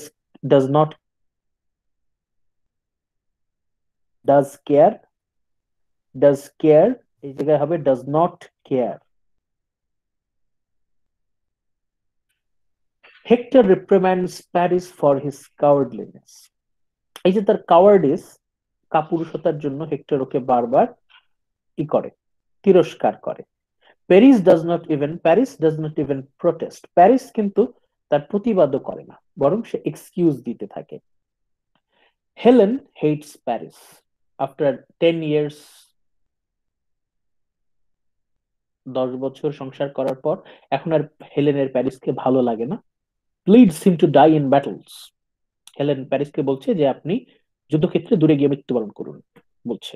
Helen is attracted to Hector, এবং হেলেন হেক্টরের প্রতি আকৃষ্ট, বাট রিফিউজড বাই হিম, একদম ব্লান্টলি রিফিউজড বাই হেক্টর। এখানে হেলেনের ক্যারেক্টারটা কেমন, হেক্টরের ক্যারেক্টারটা কেমন তা কিন্তু আমরা পাচ্ছি। Hectares interaction with his wife and son ensures the integrity in his character. Hectare কেমন মানুষ তা কিন্তু তার স্ত্রী এবং তার সন্তানের সাথে তার যে ইন্টারাকশন তার মধ্যে দিয়ে আমরা পাই। When Hector is killed, hectare যখন অ্যাকিলিসের হাতে মৃত্যুবরণ করে, তখন অ্যান্ড্রোম্যাকি কি বলে? I am destroyed. সে কিন্তু বলে না মাই হাজব্যান্ড ইজ কিল্ড, সে বলছে I am destroyed. এটা আমরা আমাদের লেকচার 3-তে, আমরা যখন বুক 6 পড়েছি তখন আমরা আলোচনা করেছি। এরপর আমাদের লেকচার 4-এ আমরা বুক 11 এবং বুক 16 পড়ার সময় পেট্রোক্লাস এবং অ্যাকিলিস সম্পর্কে তুলনামূলক আলোচনা করেছি। পেট্রোক্লাসকে আমরা পেয়েছি humble, compassionate and kind person to fellow soldier suffering. Even সে সাধারণ সোলজারদের ইনজুরি ট্রিট করে। অ্যাকিলিসকে আমরা প্রায় total opposite, arrogant, indifferent to others' sufferings, wrathful, things only, এখানে বানান ভুল আছে, এখানে কে হবে, THI and KS হবে, things only হবে না, things, G এর জায়গায় কে হবে, ঠিক করে নেবেন। only about personal glory. Patroclus treats the injuries of Eurypylus, এটা আমরা ডিটেইলে পড়েছি লেকচার 4-এ, বুক 11 পেজ 202। এরপর অ্যাকিলিস মক্স পেট্রোক্লাসের টিয়ার্স, এটা আমরা ওই একই ক্লাসে লেকচার 4-এই আমরা ডিটেইলে পড়েছি। অ্যাকিলিস কিভাবে পেট্রোক্লাসের ইমোশনকে অপমান করে, even calls him a little girl. In spite of Achilles's mockery, অ্যাকিলিসের এত অপমান সত্ত্বেও পেট্রোক্লাস কিন্তু তারপরও অ্যাকিলিসকে সম্মান দিয়ে কথা বলে এবং তার কাছ থেকে সাহায্য আশা করে। মানে পেট্রোক্লাস কতখানি ভদ্র, মানে ইন কম্প্যারিজন টু অ্যাকিলিস পেট্রোক্লাস কতটা ভদ্র সেটা কিন্তু আমরা পাচ্ছি, এটা আমরা আলোচনা করেছি। আর তার আগের ক্লাসে আমরা অ্যান্ড্রোম্যাকি আর হেলেন, এই দুই পুত্রবধূ, তাদের মধ্যে তুলনামূলক আলোচনা করেছি। এই বিষয়গুলো যদি আমরা ঠান্ডা মাথায় চিন্তা করি, তাহলে এই যে হোমার্স আর্ট অফ ক্যারেক্টারাইজেশন, এই যে তার কন্ট্রাস্টিং ক্যারেক্টার ইউজ, তার একটা ব্যাখ্যা আমরা দিতে পারি। যে হেক্টর কতখানি বীর তা প্রমাণ করার জন্য পাশেই আছে প্যারিস, পেট্রোক্লাস কতখানি ভদ্র তা প্রমাণ করার জন্য পাশেই আছে অ্যাকিলিস, ইভেন হেলেন কেমন ওয়াইফ এটা প্রমাণ করার জন্য পাশেই আছে অ্যান্ড্রোম্যাকি। Total contrasting characters. এরপর থিম অফ ওয়ার, এটা তোমরা প্রতি ক্লাসে আপনাদেরকে মানে বোঝাতে চেয়েছি যে এই ইলিয়াডের খুবই গুরুত্বপূর্ণ একটা টপিক হচ্ছে এই যে যুদ্ধের theme of war. The theme of war in Iliad, এখানে আপনারা দুটো পাবেন, কোটেশন পাবেন। One quotation by Saint Augustine from City of God. এখানে সেন্ট অগাস্টিন বলছে, to carry on war and extend a kingdom over wholly subdued nations seem to bad men to be felicity and good man necessity. যুদ্ধের মানেটা কি? যুদ্ধের মানে যারা ভালো মানুষ তাদের কাছে যুদ্ধ হচ্ছে নেসেসিটি, আর যারা খারাপ মানুষ তাদের কাছে যুদ্ধ হচ্ছে ফেলিসিটি। যুদ্ধ হচ্ছে তাদের কাছে এন্টারটেইনমেন্ট, বিনোদন, আনন্দ, আর সাধারণ মানুষের কাছে যুদ্ধ হচ্ছে প্রয়োজন। এরপর রবার্ট ইলি তার একটা কোটেশন এখানে দেয়া আছে। রবার্ট ইলি বলেছেন, it is well that war is so terrible, খুব ভালো হয়েছে যুদ্ধটা এত ভয়ঙ্কর। যুদ্ধ যদি এত ভয়ঙ্কর না হতো, lest we should grow fond of it, তা না হলে আমরা এই যুদ্ধের প্রতি আসক্ত হয়ে যেতাম। যুদ্ধ যদি এত ভয়ঙ্কর না হতো, আমরা যুদ্ধের প্রতি অ্যাডিক্টেড হয়ে যেতাম। এরপর ক্যারেক্টার গুলোর পয়েন্ট অফ ভিউ থেকে আমরা যুদ্ধের মানেটা এখানে কিছুটা দেয়া আছে আপনাদের সুবিধার জন্য। Achilles, he sacrifices a long peaceful life and chooses a short life of intense grief to achieve glory. শুধুমাত্র গ্লোরি অর্জন, গৌরব অর্জনই তার জীবনের একমাত্র উদ্দেশ্য। All he cares about the exhilaration and thrill of war. Killing is a game to him and he feels no compassion towards his fellow soldiers. অন্য কারোর প্রতি আর কোনো সহানুভূতি তার কাছে নাই। যুদ্ধের যে থ্রিল, যুদ্ধের যে রোমাঞ্চ, এটাই তার কাছে মানে গুরুত্বপূর্ণ। মানে Achilles was almost addicted to war, যুদ্ধের প্রতি সে আসক্ত ছিল। পেট্রোক্লাস তার কাছের মানুষ, সে কিন্তু অ্যাকিলিস থেকে সম্পূর্ণ আলাদা। অ্যাকিলিস যেমন যুদ্ধের প্রতি addicted, Patroclus he sheds tears over the suffering of fellow injured and diseased soldiers. যারা সাফার করছে তার পাশে সৈনিকরা, তাদের প্রতি সে সহানুভূতি অনুভব করছে। He even treats the wounds of Eurypylus. He continuously begs Achilles to return to battlefield. মানে অ্যাকিলিসের কাছে যুদ্ধটা মোটামুটি ফেলিসিটির পর্যায়ে, এন্টারটেইনমেন্ট। অ্যাকিলিসের কাছে যুদ্ধ হচ্ছে ফেলিসিটি, পেট্রোক্লাসের কাছে তো যুদ্ধ হচ্ছে নেসেসিটি। অ্যাগামেমনন এন্ড মেনেলাইয়াস, তাদের কাছে যুদ্ধ হচ্ছে politics, business. They compels others to die for their personal gain. প্যারিসের বেলায় Paris feigns to be sad over the misfortune of the Trojan that he brought upon. He lingers to go to battlefield by giving excuses. প্যারিসের কাছে যুদ্ধ হচ্ছে horror, ভয়। এই জন্যই তো সে নানা রকম অজুহাত দিয়ে যুদ্ধে যেতে টালবাহানা করে, বিলম্ব করে। Hectare wishes his son to be a great warrior and also be his mother's joy. Hector wants that his son will be a better man than he is. Hector যেভাবে তার জীবনটা স্যাক্রিফাইস করছে, it was not obligation towards Hector. Hector কিন্তু এটা তার জন্য কিন্তু obligation ছিল না, এটা কিন্তু হেক্টর সে নিজের ইচ্ছায় নিজেকে স্যাক্রিফাইস করছে। Hector is sacrificing himself, self sacrifice. হেক্টরের কাছে যুদ্ধ মানে হচ্ছে সেলফ স্যাক্রিফাইস। প্রায়ামের কাছে the unfortunate Trojan king who lost 50 sons, many of his sons in the 10-year-long Trojan War. এই যে অ্যান্ড্রোম্যাকিকেও আমরা পেয়েছি, যে তার বাবা মা ভাই বোন সবাইকে এই যুদ্ধে হারিয়েছে। প্রায়াম, অ্যান্ড্রোম্যাকি, এই দুজনের কাছে যুদ্ধ মানে হচ্ছে সাফারিং, গ্রেট লস। এই ক্ষতিপূরণ, অপূরণীয় ক্ষতি করে দিয়ে যায় যুদ্ধ আমাদের। ইন অর্ডার টু জাজ আ জাস্ট ওয়ার, আমরা যদি কোনো যুদ্ধকে, প্রপার যুদ্ধকে যদি আমরা বিচার করতে চাই, যদি আমরা জাজ করতে চাই, one needs to experience the entire picture. আমরা যুদ্ধটাকে পুরো ছবিটা আমাদের চোখের সামনে নিয়ে আসতে হবে, যুদ্ধের মানে কি জানতে হবে। The intense exhilaration of war and the intense grief of great losses. যুদ্ধে যেমন একটা উত্তেজনা, রোমাঞ্চ কাজ করে, কারো কারো কাছে যুদ্ধ যেমন খেলা, কারো কারো কাছে যুদ্ধ যেমন একটা নেশার মতো, সেটাকে কিন্তু অবহেলা করা যাবে না, ওটাও কিন্তু একটা image. And the intense grief of great losses. এবং যুদ্ধ আমাদের অপূরণীয় ক্ষতি করে দিয়ে যায়। ইন্টেন্স গ্রিফ, চরম দুর্দশা, প্রবল দুঃখ, এটাও কিন্তু যুদ্ধের একটা ছবি। দুইটার কোনোটাকেই আমরা অবহেলা করতে পারবো না। যুদ্ধ মানে রোমাঞ্চ, এটা যেমন আমাদেরকে মেনে নিতে হবে, আবার যুদ্ধ মানে যে অপূরণীয় ক্ষতি, ধ্বংস, এটাকেও আমাদেরকে মেনে নিতে হবে। এই দুটো মেনে নিয়ে তারপর আমরা বসবো যুদ্ধের বিচার করতে। আমাদের আজকের এই পয়েন্টটা দিয়ে আজকের আলোচনা আমরা শেষ করে দিব। Compassion ট্রায়াম্পস over vengeance. এই যে ভেঞ্জেন্স, রিভেঞ্জ, প্রতিশোধ, আলটিমেটলি এই প্রতিশোধকে ছাপিয়ে যায় হচ্ছে কম্প্যাশন। মানুষের প্রতি মানুষের সহানুভূতি, compassion.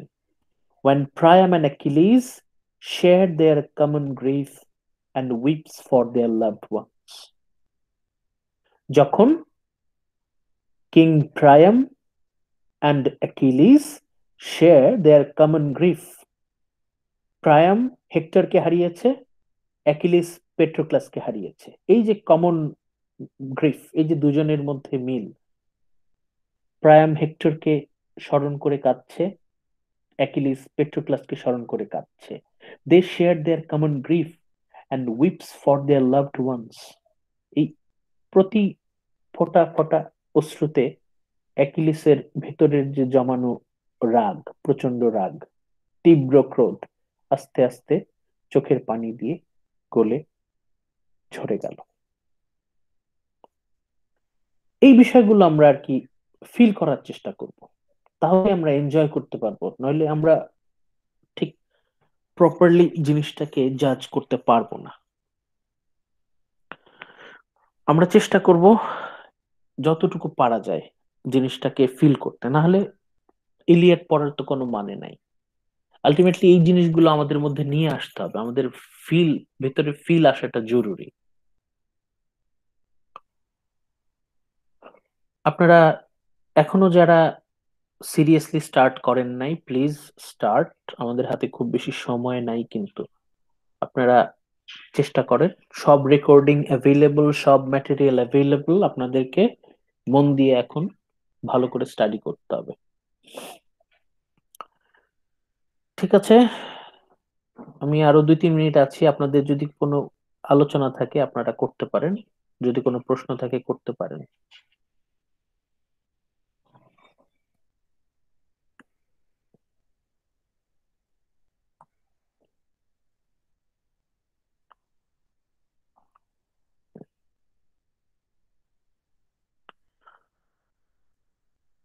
সুমাইয়া, সুমি, কোনো প্রশ্ন আছে?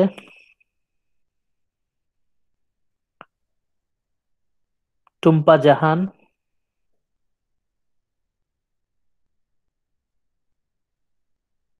টুম্পা জাহান আছেন? জেরিন খন্দকার,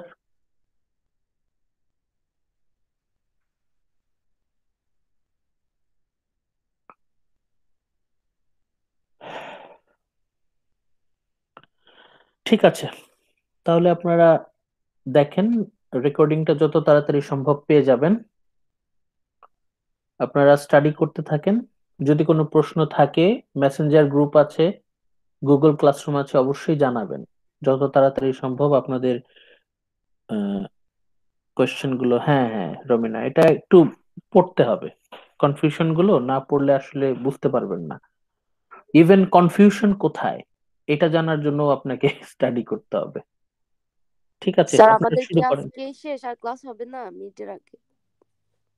হবে, ক্লাস হবে তো, ক্লাস হবে, ক্লাস হবে। আজকে আমরা টেক্সচুয়াল অ্যানালিসিসটা মোটামুটি একটা কাঠামোতে আনলাম। নেক্সট ক্লাসে আমরা, আপনারা জানবেন, অবশ্যই নেক্সট ক্লাসে দেখা হবে, আমাদের ক্লাস চলতে থাকবে। আচ্ছা, আমি ভাবছি হয়তো আর ক্লাস হবে না মিটের আগে। না না না, আমাদের টপিক আরো আছে, আমাদের তো টেক্সট আরো তো অনেক আলোচনার বিষয়বস্তু আছে, ওটা নিয়ে আপনার টেনশন করার কিছু নাই। আপনি অ্যাটেন্ড করতে থাকেন, আমি হ্যান্ড আউট দিতে থাকবো, কোনো অসুবিধা নাই। স্যার একটা কোশ্চেন ছিল। হ্যাঁ বলেন। মিডের ডেট কি কনফার্ম, মানে ডিসেম্বরের 5 তারিখ নাকি পরে হওয়ার চান্স আছে? মোটামুটি প্রিপারেশন রাখেন যে ডিসেম্বরের ফার্স্ট উইকে না হলেও সেকেন্ড উইকে তো হবে ইনশাল্লাহ। Okay sir. হ্যাঁ, একটু মেন্টাল প্রিপারেশন রাখেন আর কি। আর হচ্ছে সবার সাথে মোটামুটি আমরা তো, আপনারা এখানে তো মোটামুটি জানেন যে আমাদের এক্সামের জন্য কিভাবে কি করতে হবে। আপনারা তো, আমরা তো সেই শুরু থেকেই আপনাদেরকে কোয়েশ্চেন গুলো দিয়ে আসছি, ওই অনুযায়ী কোয়েশ্চেন হবে।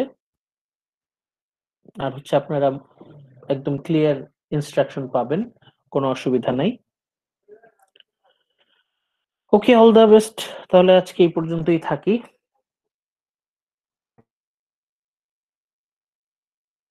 পুরো ডিসকাশন সেশন থাকবে, আমরা ওইখানে আপনাদের কথাগুলো নিয়ে আপনাদের সাথে ডিটেইলে আলোচনা হবে ইনশাআল্লাহ নেক্সট ক্লাসে।